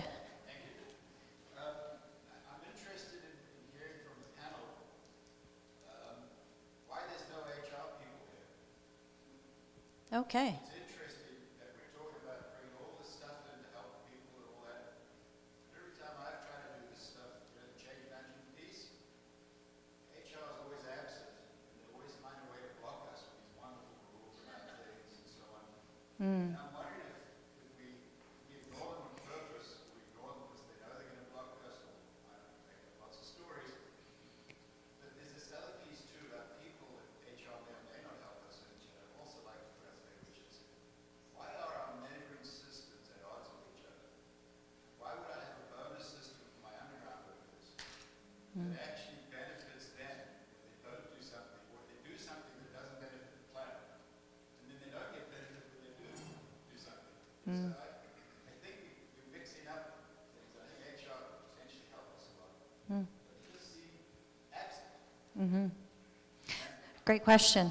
And Stephanie is chomping at the bit to take this one on. I don't know if I'm allowed to do this, but you do actually have somebody from HR here in the room in general. And so they're here most definitely, at least in terms of listening. I don't know if I should put them on the spot, but we do actually have some HR representation here, and it is something that is really going to require interaction with HR. We're really going to look at, we're going to create new roles. At this point in time, we really have roles that are a lot of times integrated. You know, it may be an operator that is operating the drill underground, and during shift change, they come to surface and operate it while we're waiting for blast clearance and things as such. But at some point in time, that role is going to become a separate role. We need HR integration with how we're making those changes. We've spoken about, you know, battery electric vehicles and how that actually requires maybe, you know, a transition in terms of how people are actually being trained or how they work together to get that work done. Got a lot more people involved from the electrical department now. So we're going to need help from HR. We're going to have to pull them in, you know, to overcome those hurdles. And there'll be a lot of different things to discuss on the table. You know, when we look at changing positions, then we look at changing how we operate. So I think it's a good point that you brought up, and it's something that we need to make sure we also keep center and we don't lose track of that. So I think we can very easily just focus on the technology and not necessarily enough on the rest of it. Thanks. Thanks, Stephanie. Tom or Ian? I just have a quick one to throw in there because, you know, it's an interesting thing. We recently had this exact conversation on site. Now, and it was around, you know, retention, well, not retention and resourcing strategy. We're in a challenging situation, obviously, with a 2-year mine life and a project on the go. But the thing we've really been trying to challenge ourselves on is what kind of people are we looking for? Because when we're talking about doing things differently, really it is, are we thinking enough from the HR side of where are we looking for people and what kind of people are we looking for? Because when we start doing these real cross-roll things and new things, we really should be broadening our horizons with what kind of people we're looking for as much as we're broadening our horizons on what kind of tools we're using, right? So we had a conversation about this one of those things last week, just around that one. But it is an important thing, right? We could be a lot more creative about the kind of people we're bringing in to drive this. One thing back, thanks again, Stephanie. One thing back, I don't know how to call it anyway. It occurs to me HR demands from nearly every other sector in the organization change the way you do things, but the only people who don't are HR. And so, you know, there is a frustration of mine, and I just wonder if there's something happening now, because internally HR doesn't seem to change, but boy, you look at the roles that you folks have there now compared to what you did 20 years ago. It's incredible what you're dealing with today. And yet the HR job looks very similar. I think we missed something here overall. Back to you. Okay, thanks, Alistair. Did you want to add anything, Tom? We have a few minutes. He's nervous. I don't know. HR, yeah. I would just second what Stephanie said. I mean, I totally recognize that point, Alistair, that sometimes we treat them as a roadblock, and we need to get human resources. They can't hear you at the back. On the stage. I was just saying, sometimes we do the operations people tend to treat them as a roadblock, but I think we need to get them more involved with where we want to go, and you know, not just say, okay, I want you to hire this, or we need this now, or we need that now. We need them. They need to be part of that growth and that transition, because they need to understand why we need certain things, and not so that there's no pushback. I'm not that saying it's always pushback, but I think they do need to be more involved. I agree 100%. Great, thanks guys. Well, on that note, I am going to wrap up this panel discussion. It's been an absolute honor for me to speak to all of you inspiring leaders in the mining industry, and just want to thank you for taking the time to be here and sharing that with all of us. It was truly eye-opening, and I am applauding all of you for your fortitude and for resilience and just that commitment, your commitment and integrity for this transformation in our industry. So thanks for being leaders in that. And Neha, I will pass it back to you, to Nathan. Okay.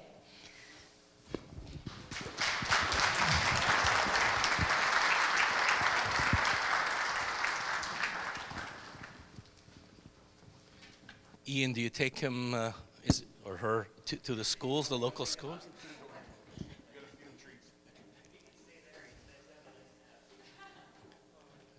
What does your HR department think of Spot the Robo-Dog? Alistair, your question was pertinent because MIR, the mining industry HR society, is thinking of sponsoring one of the streams within the digital mining sphere, and one of them has to do with people. Yeah, it is good news. When I saw Spot, it reminded me of the old joke about 10 or 20 years ago. People said, what would the control room of the future look like? It would have one person and one dog. The person would feed the dog, and the dog would make sure the person didn't touch any of the buttons on the control panel. So maybe we're there. So we've all earned our break. Thank you to that excellent panel. Very insightful, very excellent questions, Samantha. And you kept it right on time to the minute. So I think it's safe to say we're all looking forward to hearing more from these panelists and others. And there'll be plenty of opportunities for us in the coming weeks and months and through the various BDT streams. And you'll be hearing more about that after the break. So in case this event, the panel got you thinking about some ideas, we invite you to visit bdt.network and speak with Naya if you'd like to be part of any of the future events. We're looking for some more stream chairs and co-chairs. During the break, if you'd like to talk to Julie from Sassy, if you'd like to hear how you can be involved with her organization. I'm not sure if she's accepting cash or if you have to go online, but I'm sure she'd appreciate any support we can give her. So take the opportunity to have a bio break. You could have your glam shots in the back over there, and some libations I think will be served. So we'll come back in half an hour, 30 minutes for you. Thank you.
to start the last little bits of introducing the different stream chairs, where they're going to come up here and introduce themselves. And after that, we're going to have a short panel discussion that's only about 15 to 20 minutes long, and it's really around diving deeper into the connectivity and communication stream, and what's the benefit of participating and being part of a stream chair. So I'm just going to come and start physically moving people to their chairs very shortly, if I don't see them move already. Okay, talk soon.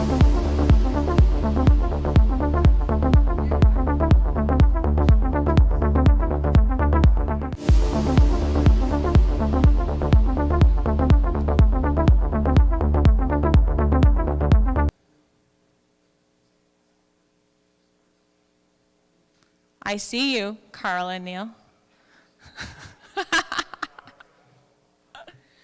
We just need to get to our drinks quickly, drinking responsibly. There are some drink tickets floating around. Some of our sponsors over there, Aviva, has got some drink tickets. I don't know if they've given them away yet. Some of our speakers have drink tickets to give away. Charles, did you give away all your drink tickets? Did you give them away? Oh, he's got 2 left. Okay, there you go. So, and you can purchase drinks as well for cash, but there are some drink tickets floating around the room somewhere. Okay, I'm handing it off to Nathan now.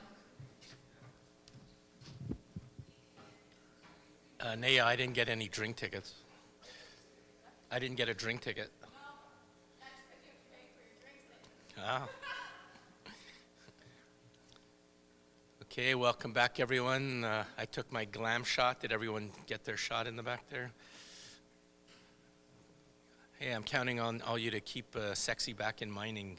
It's up to us in spot here. So. Closer, yeah, you're too tall.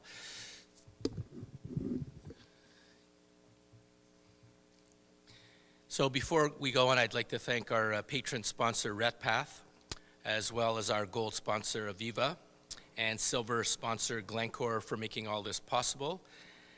And once again, I'd like to thank Naya and the team at Paystock Global for all the organizing and hard work that she puts into putting on these events.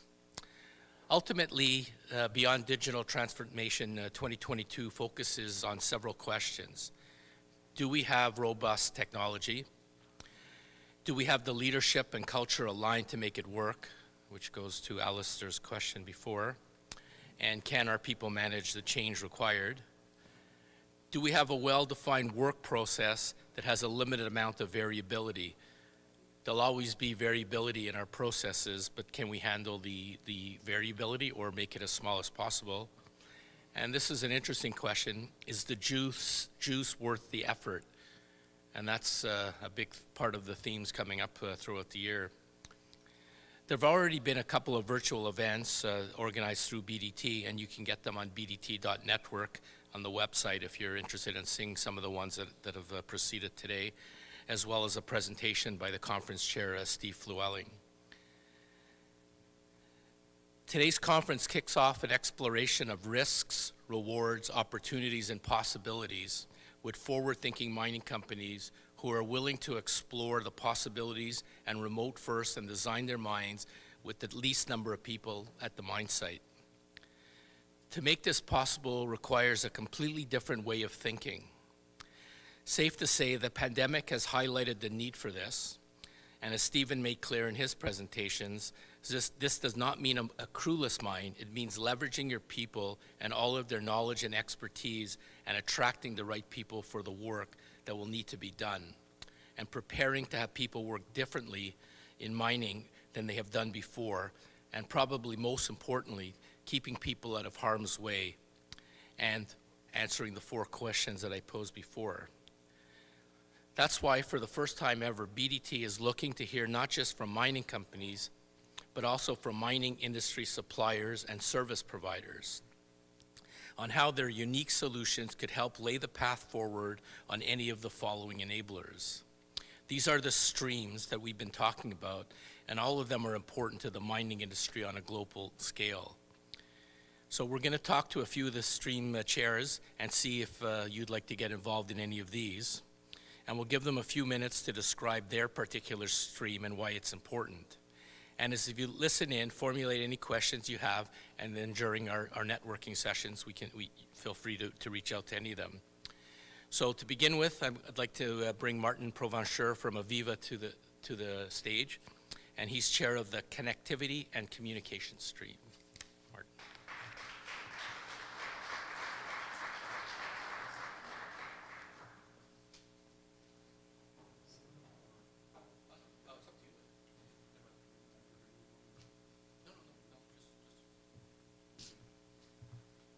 Hello, everyone. Martin Provencher, in French, Martin Provencher. So I'm here, I'm actually representing the Connectivity and Communication stream. I think it's going to be an interesting stream for all of you. Of course, it talks about network connectivity, which is one of the challenges for mining companies, but also it covers software and technology that's required so that we can have seamless communication with the mine sites or the different mine locations. We're also looking at how can technology can enable inclusion and diversity. How can it improve the way that we work, the way that we all work together.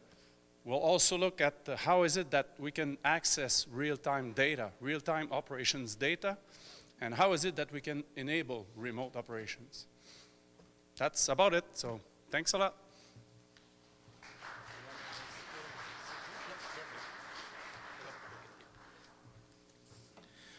So connectivity and communication involves everything from stable internet connections to the software and technology required to have seamless connection and communication back and forth from the mine sites. How do we leverage technology to enable diverse and inclusion to surpass language barriers and other challenges that stand in this way? Thank you. I'd like to bring Samantha back to the stage, and she's chair of the Collaboration and Community Stream. There you go. Okay, hi again. Yeah, I'm excited to lead this stream because it's a lot about what we were just talking about today during the panel, and it's about building the mines with remote first in mind. So taking HR and all those pieces into consideration at the onset, and really talking about partnerships, deep partnerships, dependence, stewardship of the industry and local communities as well. And this one really resonates with me. It's more than just the mining company and the locals. This is like a broader stakeholder team that we're looking at bringing in and looking at different perspectives.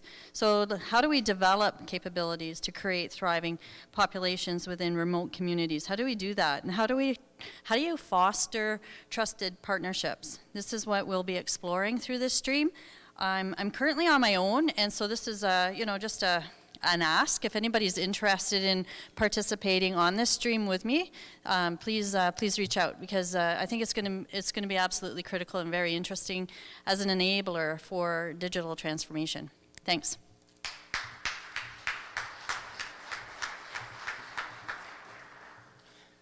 Thanks, Samantha. I think the key word you used there was trust. They say that innovation happens at the speed of trust. Okay. Next to the podium is Gilbert Lamarche, and he's going to talk to us about development and the design stream.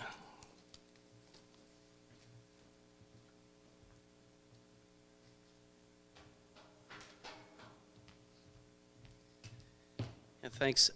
So for our stream on development and design, really be looking at the topic of applying technology, digital technology, right at the initial design of our mining operations. So typically, we've come a long way in that space in the last few years, but typically it's been applied to mines that were designed decades ago with never this type of technology being available. So looking at what it could look like to instead of applying technology to something that's already built and has some constraints in it, what if you built it right from the start with taking as much advantage of as much technology that we have or evolving in the future as well. Definitely a lot of value in that. I mean, if you look at, we talk about the financial, some of the key financial aspects when it comes to production, costs, especially on the capital side. If you just build it correctly the first time, there could be huge savings. So on the business side, but more importantly as well on the safety side. So yeah, I think definitely an interesting topic, looking at the possibilities of what that could look like, putting more effort and emphasis on that in the design. And like many other topics, talk about change management, so also how, say, mining executives and the people signing the approvals for the project need to maybe think of things differently when it comes to risk of the unknown, and putting the confidence that it will, once the project gets going, that it'll be, the fruits of the labor or the thoughts of technology will pay off. So similar to Samantha, I think I'm still on my own, so if anybody's interested in joining, I'd much appreciate your help, so thanks.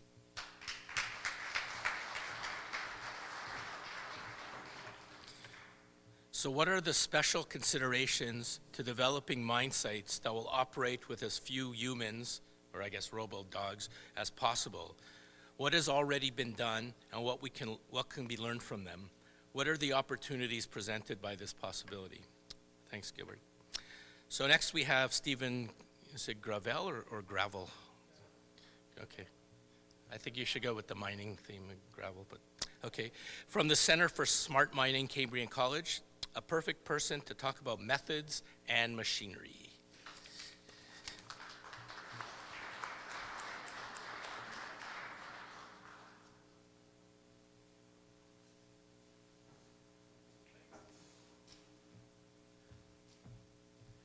I'm the perfect person to talk about this, is what I just heard, so I'll live up to that, hopefully.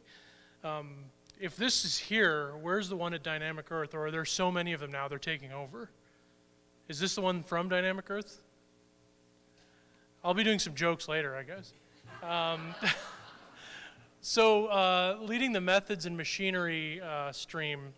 So just quickly, I always say quickly and then I take too long. So I run a research center, and a lot of the focus lately has been on vehicle technology. So what are we doing with mining equipment, and what layers of technology are we adding onto it to make it more effective and productive? And so we work with a lot of companies, that are in the business of making vehicles and equipment for underground. And a lot of the time we get to them when the business decision's already been made to go in a particular technology direction. But we're often curious, where does that technology decision come from? Whether it's to put on a new LiDAR scanner on a shotcreter to test thickness, like some of our great companies in Sudbury are doing, or if it's to go fully electric with a particular vehicle.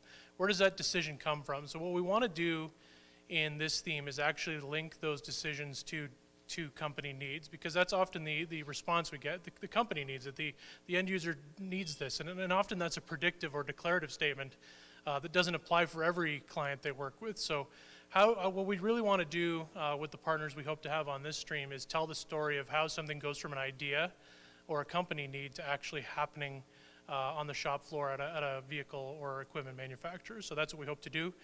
We don't have anyone confirmed yet, but you can imagine a lot of really cool vehicle companies would want to tell that story with us. So looking forward to it. Thanks.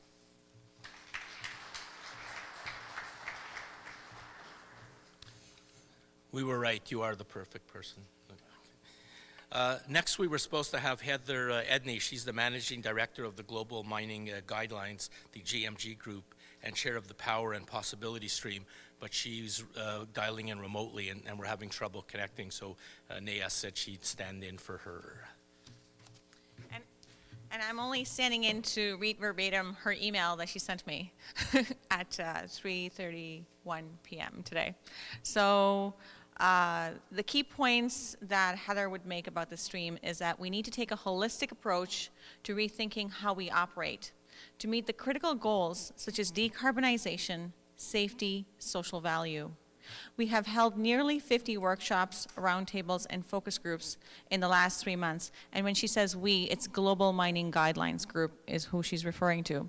And a constant priority that we must work together as an industry to define tomorrow and address our common challenges. In particular, mining companies express the need to develop the bridging technologies, in quotes.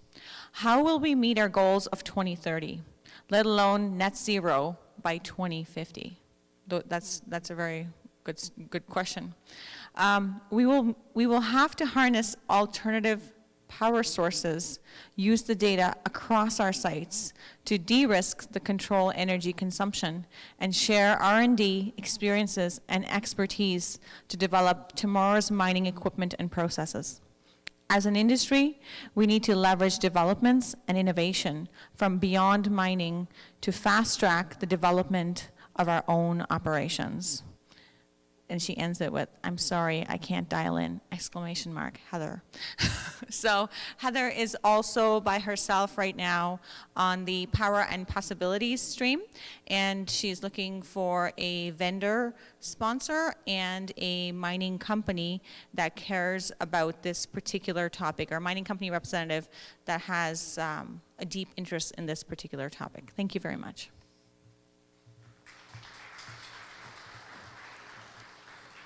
There are many communities not on the power grid and mine sites which still rely on fuel being transported and power being generated on site. In these days, it makes no sense to fly diesel up to the far north, run it on a diesel generator, and then feed a ball mill that's 5% efficient. You know, this is a story from 100 years ago, not from 2022. So what are the viable alternatives to diesel that can also support the net zero targets that are good for mining camps and the growth and sustainability of remote communities? Next, it's my pleasure to welcome Neil Milner, President of 4M Mining Consulting and Board Chair of the Sudbury District Chamber of Commerce, to the stage to wrap things up with something that is and will become an even greater consideration. That's people and partnerships. Welcome, Neil.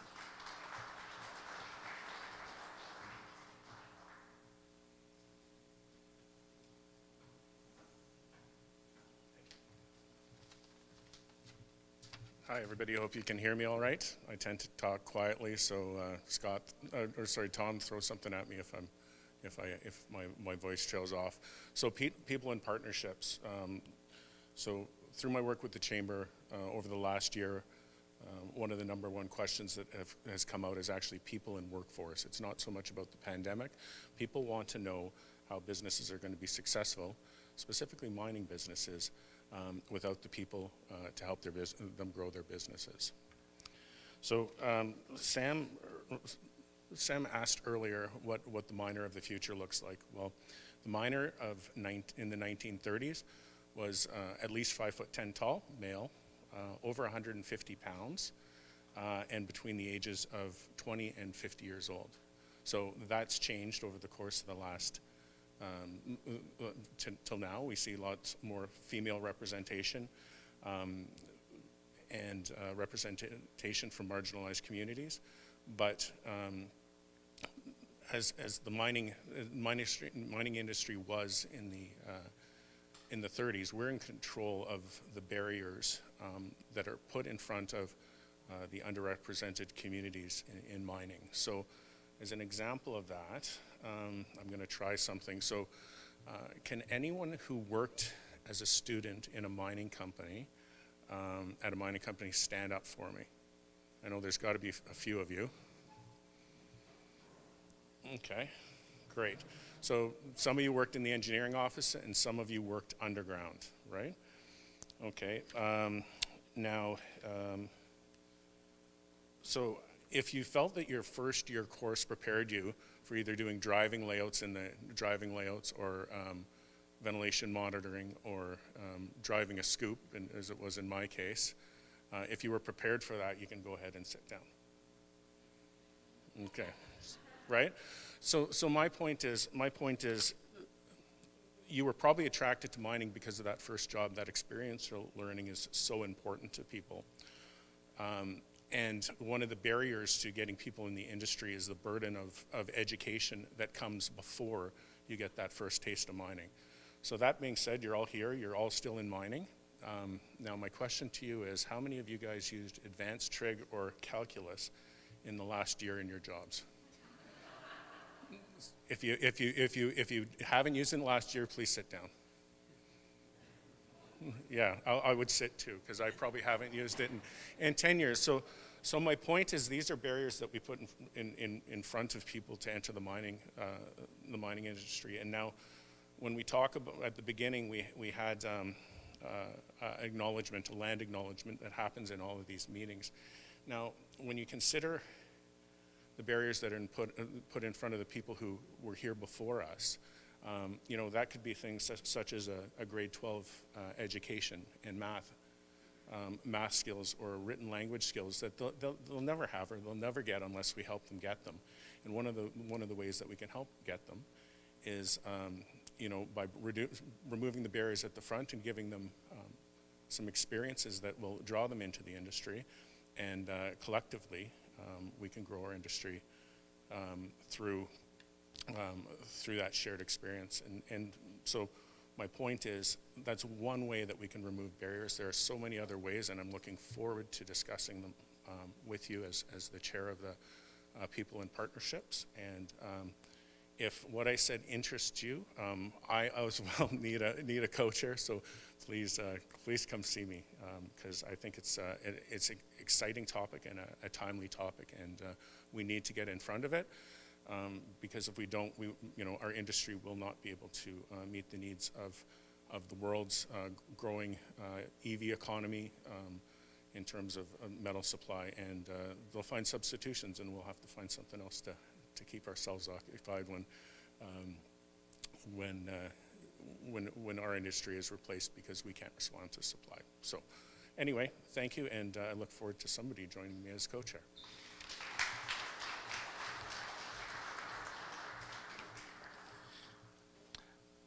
Thanks, Neil. Now you're going to give me nightmares of my boundary value problems from university.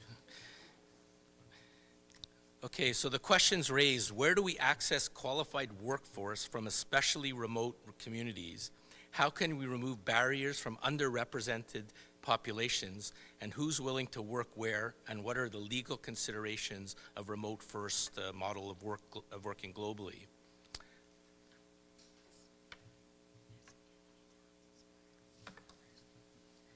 Just a quick addition that we do have a mining company co-chair for the People and Partnership stream, and that is Anthony Downs from the Business Transformation Division at Vale. He's currently living in Texas. That's why he couldn't make it down here today. Thank you.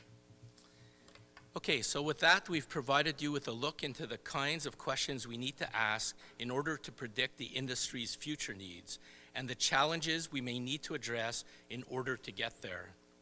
But we've also demonstrated that we have a lot of very innovative minds and sharp brains in the room, and we're looking to hear your voices also.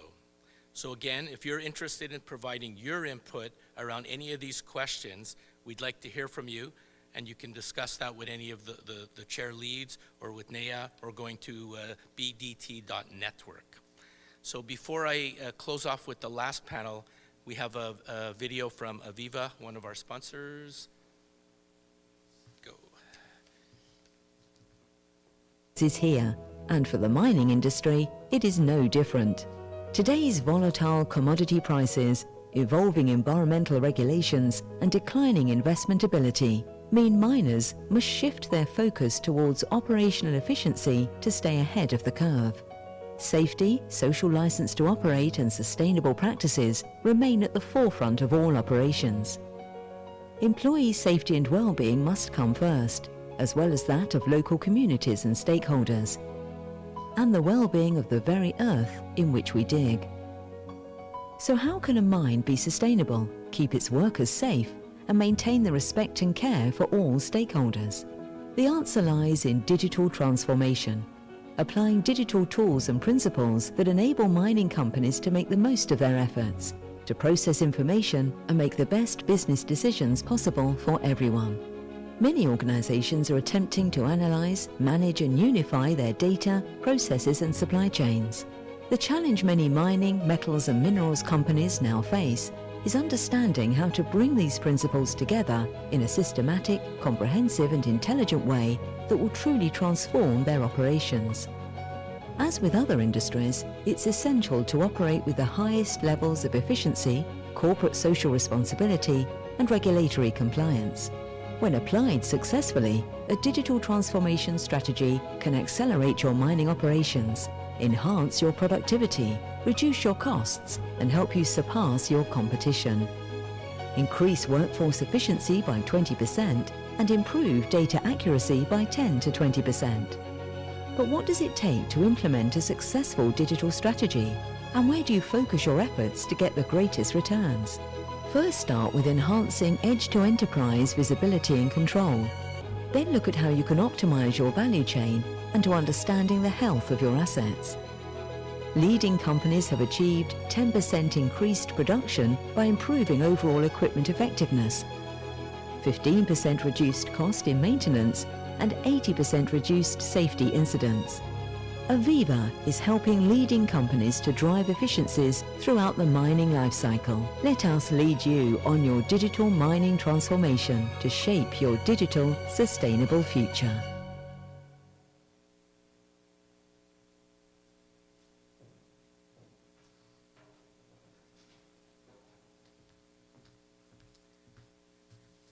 So now I'd like to invite Patty Pequise to the stage to host a little panel. And she's going to be joined by the Connectivity and Communication Stream members Martin Provencher and Joe Height from Aviva, and Charles Niabizi from MICA for a Q&A session. Unfortunately, Greg Sandblum from Sudbury Integrated Nickel sends his regrets. There's Charles.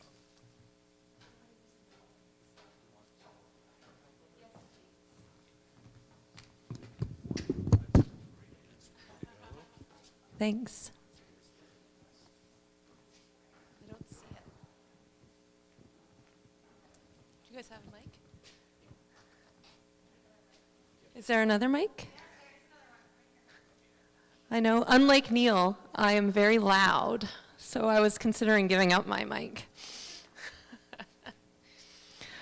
All right, thanks for the introduction, Nathan, to our panels with the Connectivity and Communications team.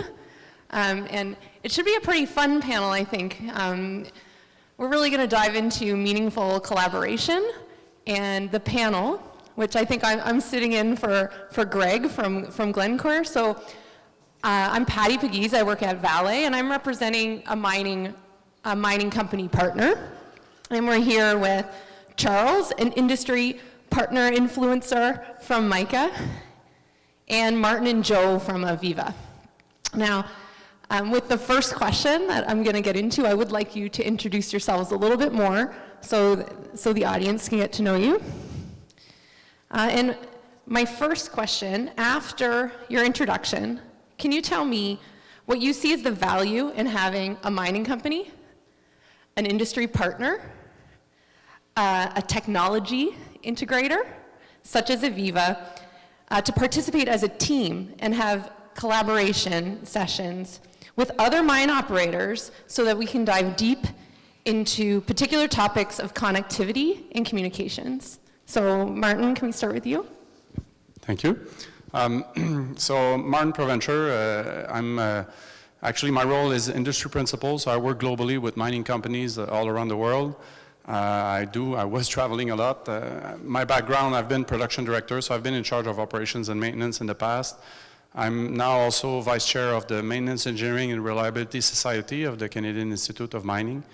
And now my role as an industry principal is really to help companies look forward in their digital transformation and what is it that they can achieve next.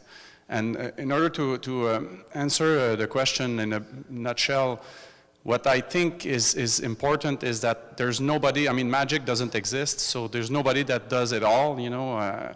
It's not true that you can do everything with one vendor. Like for example, Aviva, we're a software company, we're providing the PI system that some of you might know. which is mainly deployed in most mining companies around the world. And it's a great software, but the Pi system doesn't do it all, you know, so you need some network connectivity.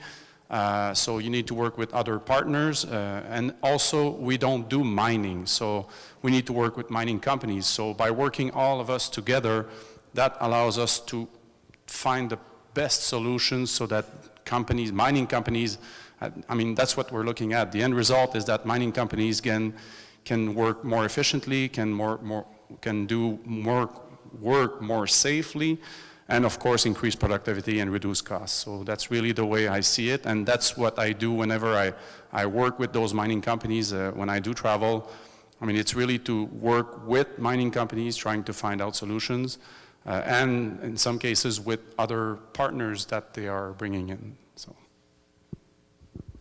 Thanks, Martin. Charles? Okay, thank you. Thank you, Patty.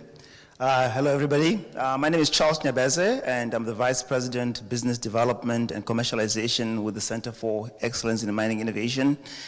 And look, mining has been getting the short end of the stick for a long time by not tapping into the innovations that are emerging out of the Canadian innovation ecosystem.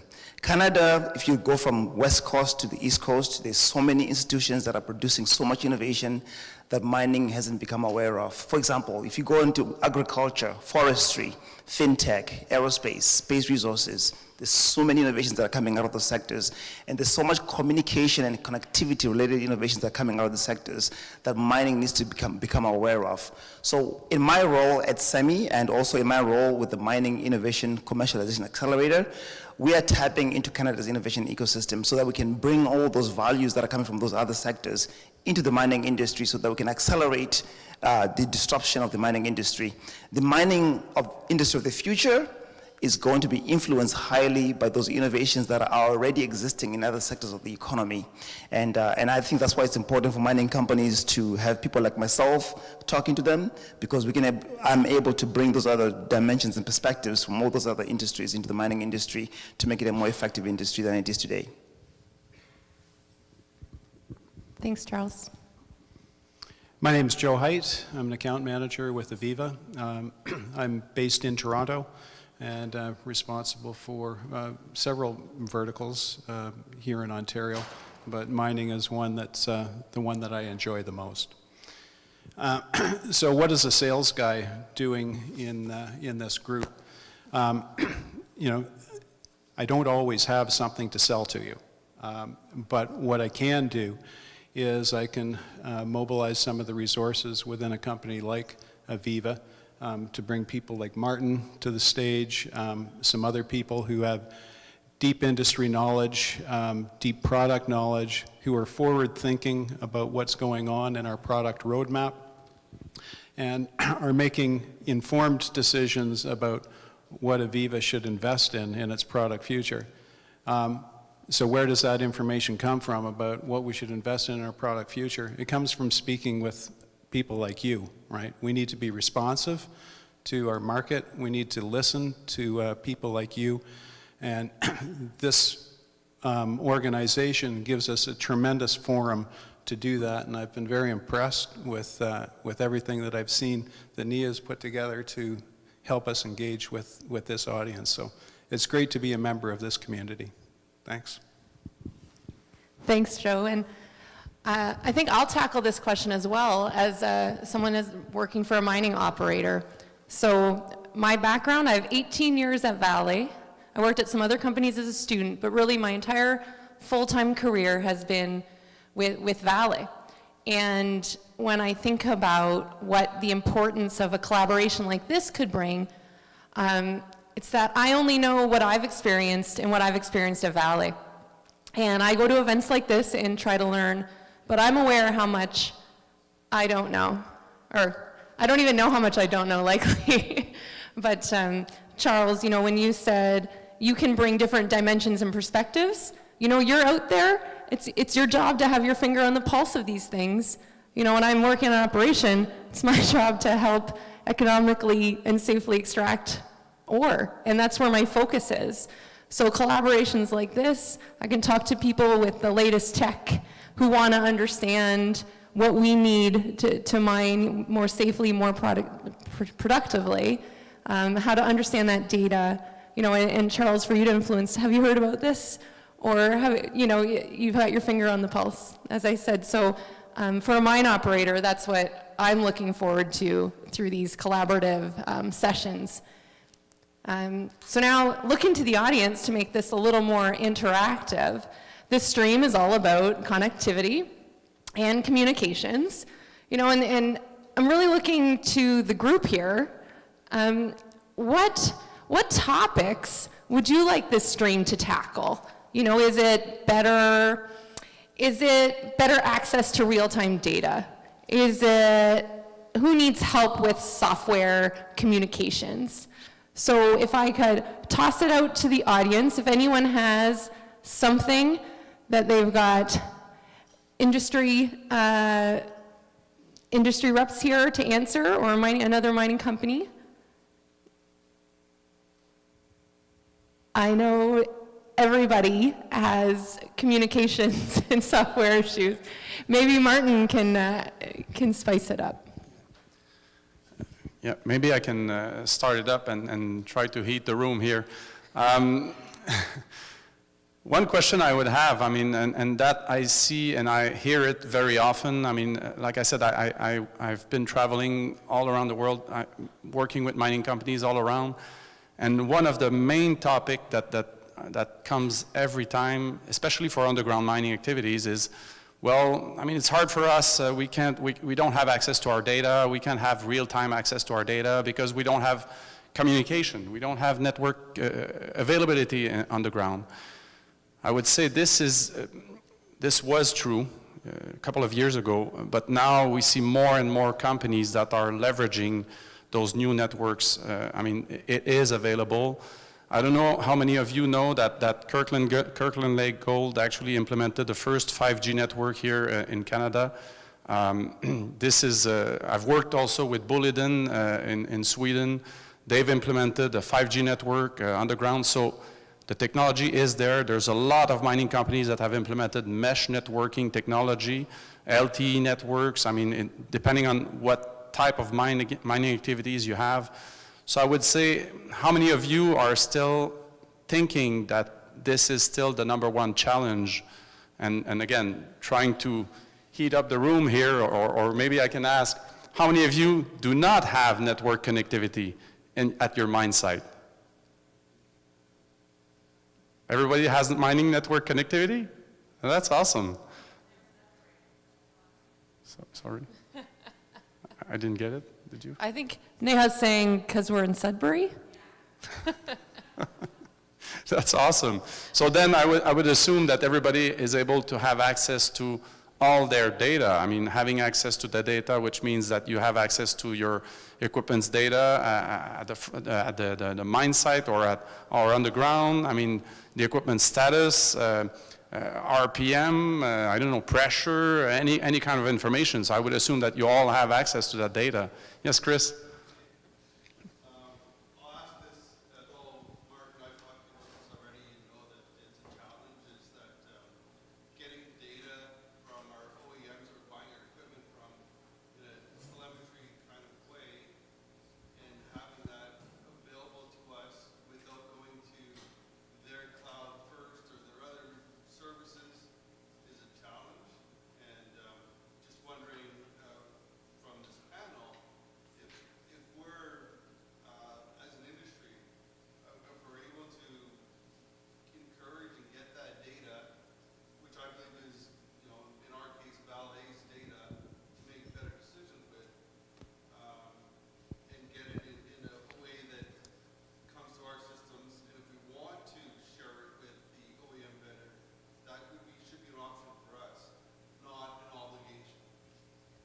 Well, maybe I can start, and because I'm happy that you're bringing that question, Chris, because this is something that I'm also fighting hard with OEM vendors.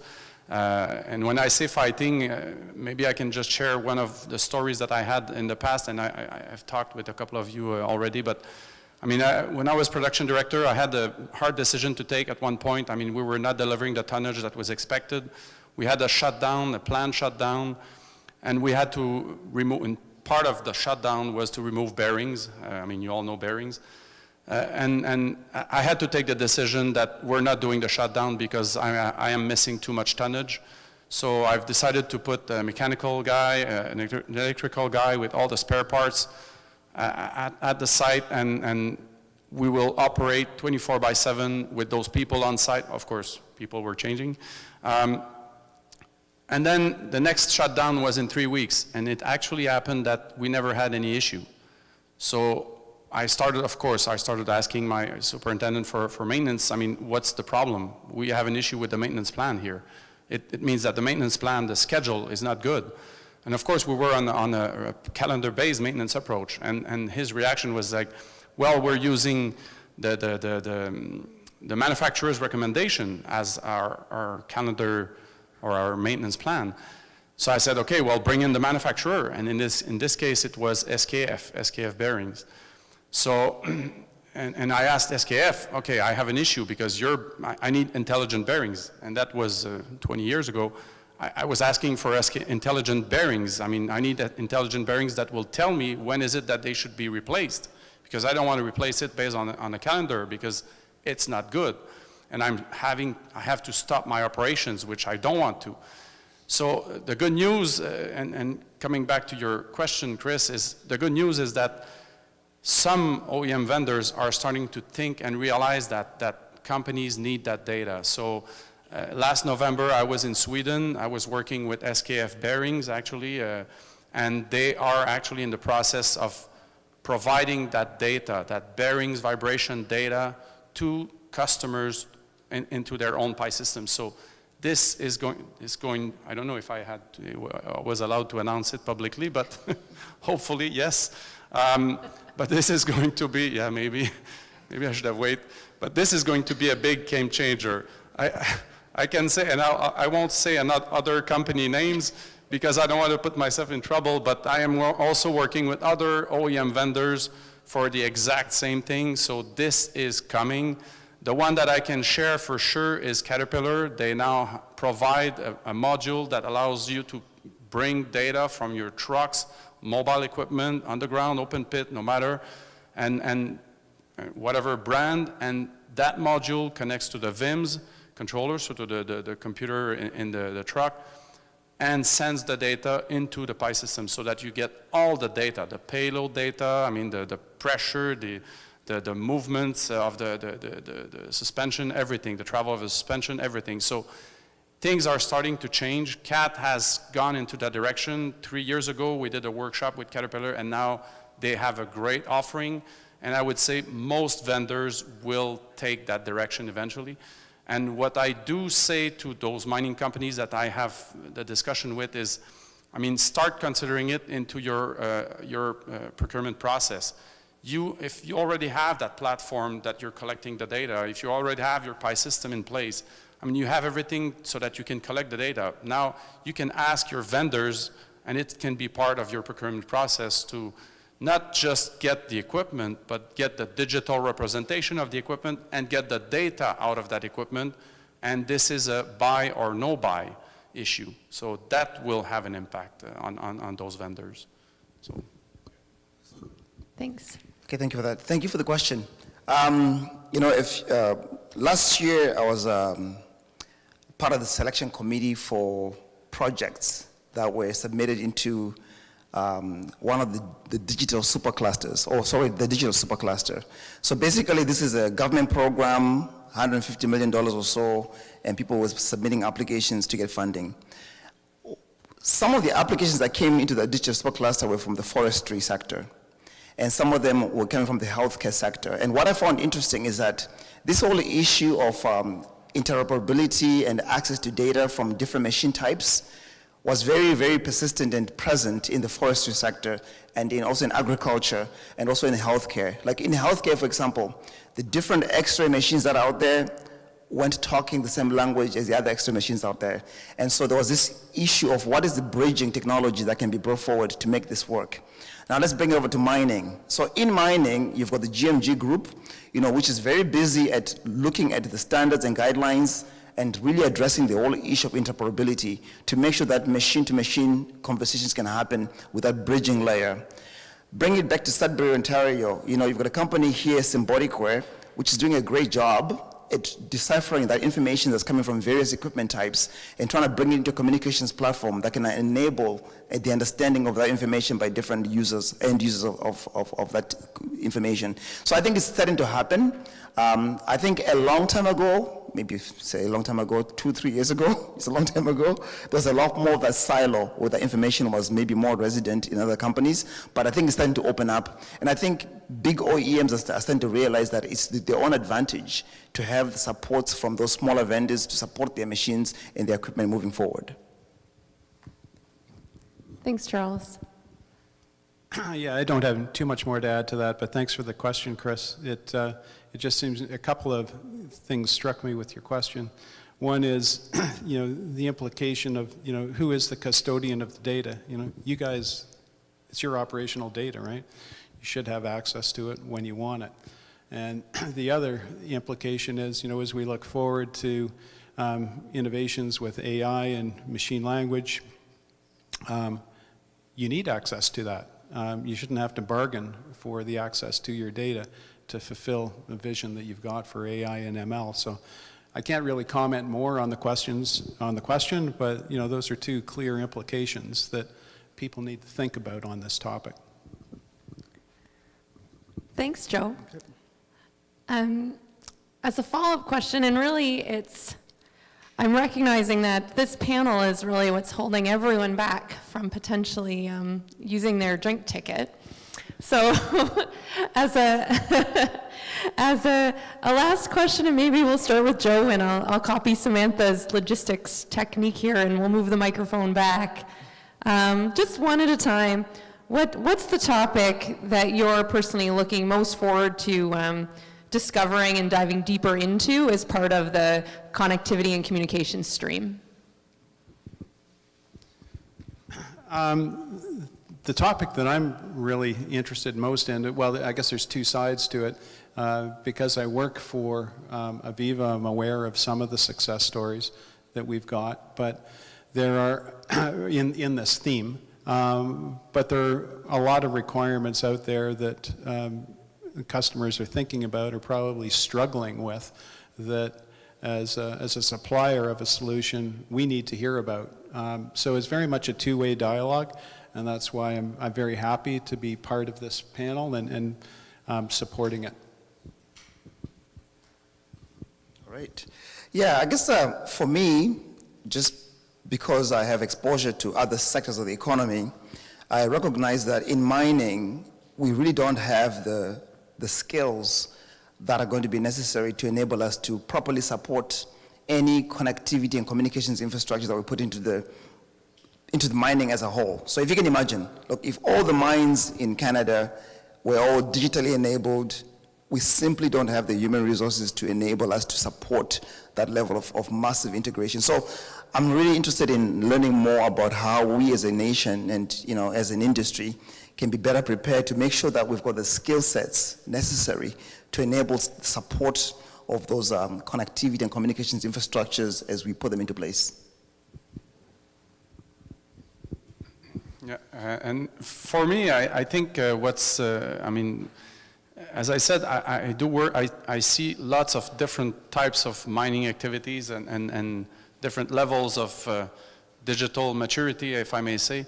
And for me, what's interesting to understand is what is missing. What is it that you're missing now? What is it that you're missing from different levels within the organization? Depending on who you're talking to, people are missing information. They're missing something. So that's really what I'm trying to figure out, because like I said, in some cases, which is not the case in Sudbury, I'm happy to hear about that, but in some cases we don't have access to the data because there's no network connectivity. Well, that's one thing, that's a big thing.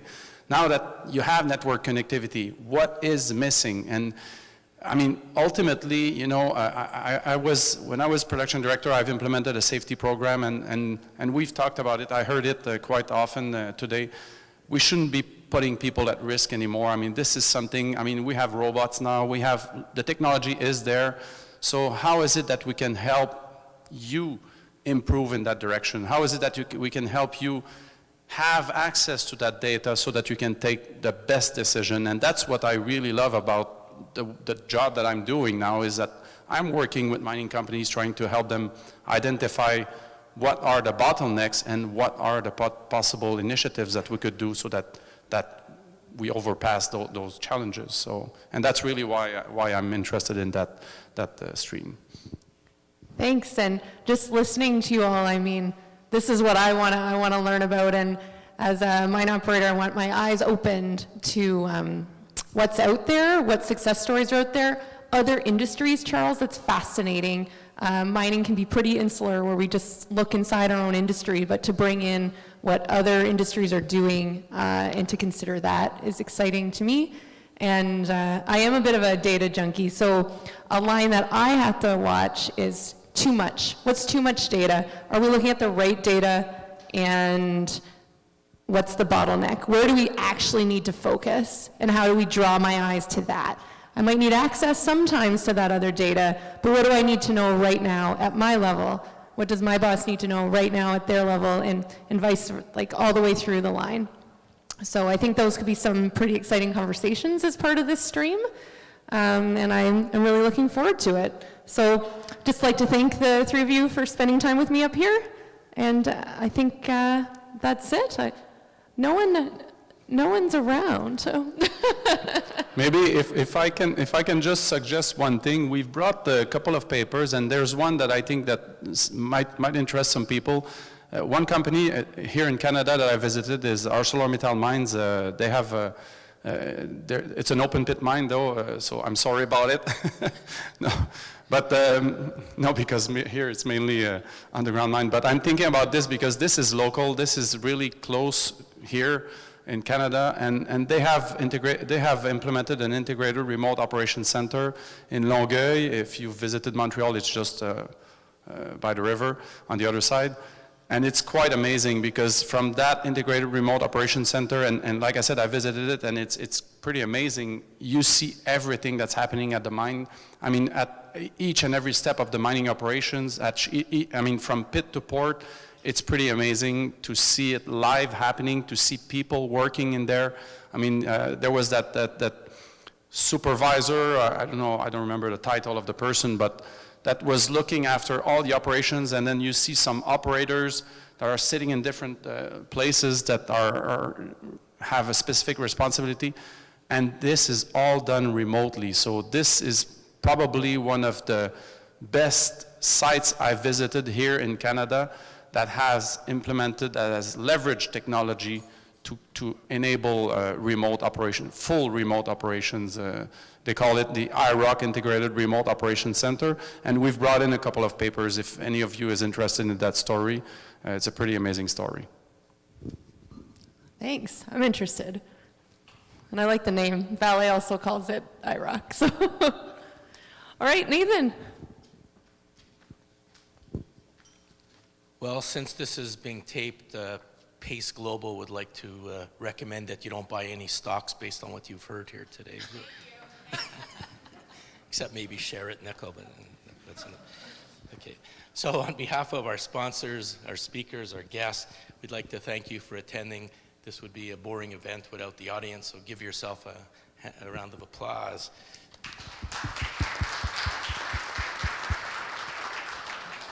I think, as we all know, events like this take a tremendous amount of planning. Is there anyone here from Pace or Global? Neha, anyone else? Please stand up and we'll... It's a one-woman show? Well done. I just, a couple of points I kept track during the day, if you just allow me. They're just 4 quick points. I heard it wasn't magic. We do need people to be devil's advocates, so if there's something you don't think will work, or there's something you know, you'd like to flag for us, so we're also welcome. It's not all going to go smoothly, you know, so we'd like to hear that side of the coin as well. We heard a lot about collaboration and trust. We need to trust each other. We need trust from our communities. We need trust from our workforce, and we need trust from civil society. Leads me to my third point. There just is not enough nickel or cobalt or copper or lithium to electrify the world. We need a lot more mining, we need a lot more recycling, and we're going to need a lot of collaboration from the world if they need our products going forward. So that's a key point for the companies represented in this room, as well as mining in general. And the last one I have here is mining likes to be the first to be second. Here's our opportunity to be first, and I challenge all of you to lead in this area. So on behalf of NEA, you want to say thank you? Tell us how the bar works. That's right. So how the bar works is you go up there, you pay for it, and you order a drink and you drink it. And you do not drive while intoxicated. That's the most important piece. But you know, it's definitely not a one-woman show. It's a many, many, many women show, and men as well. So this is actually a very easy event to put together when you have people like Samantha, you have people like Patty, you have people like our sponsors and our speakers, and we have a big, big, big community that makes BDT real. The in-person part is simply about 5%. So today's event is about 5% of what's to come, because we have 24 LinkedIn Live events happening for the various streams. Connectivity and communication just got kicked off. So what I have on the screen right now is the podcast version of the connectivity and communication panel kickoff. So you can imagine when you saw all of those chairs come up on stage and talk about they want other people to get involved. This is not going to end here, it's going to start here. So this is the start of a 2-year journey that we're going to be taking with many, many organizations. And we couldn't do it without people like Alicia from Komatsu, for example, who buys last-minute tickets for us. I'm not sure if is that the Komatsu table over there? Where's the Komatsu? There we go. That's the Komatsu table. So thank you very much for really supporting us last minute, because you guys really did help out a lot. And you know, Katie and Trang and everybody that's in the room today, all the mine managers, of course, and even my husband in the back right corner of the room, you know, couldn't really do it without him. So just wanted to come up here and also thank Photography by Adam for the photos of the event and the headshot. I think it's always nice to be able to offer headshots at an event in addition to photos. So if you still haven't got your headshots, feel free to go get your headshots. And of course, our camera crew who've been nothing but competent and excellent at their roles. So I did sneak a peek at some of the LinkedIn Live footage, and it was absolutely fantastic. So In Capture, I think, is the name of the company, and they're showcased right there. So thank you very much, everybody, for today, and thank you, Patty, for stepping in and doing this. This is awesome. Okay, have a good one.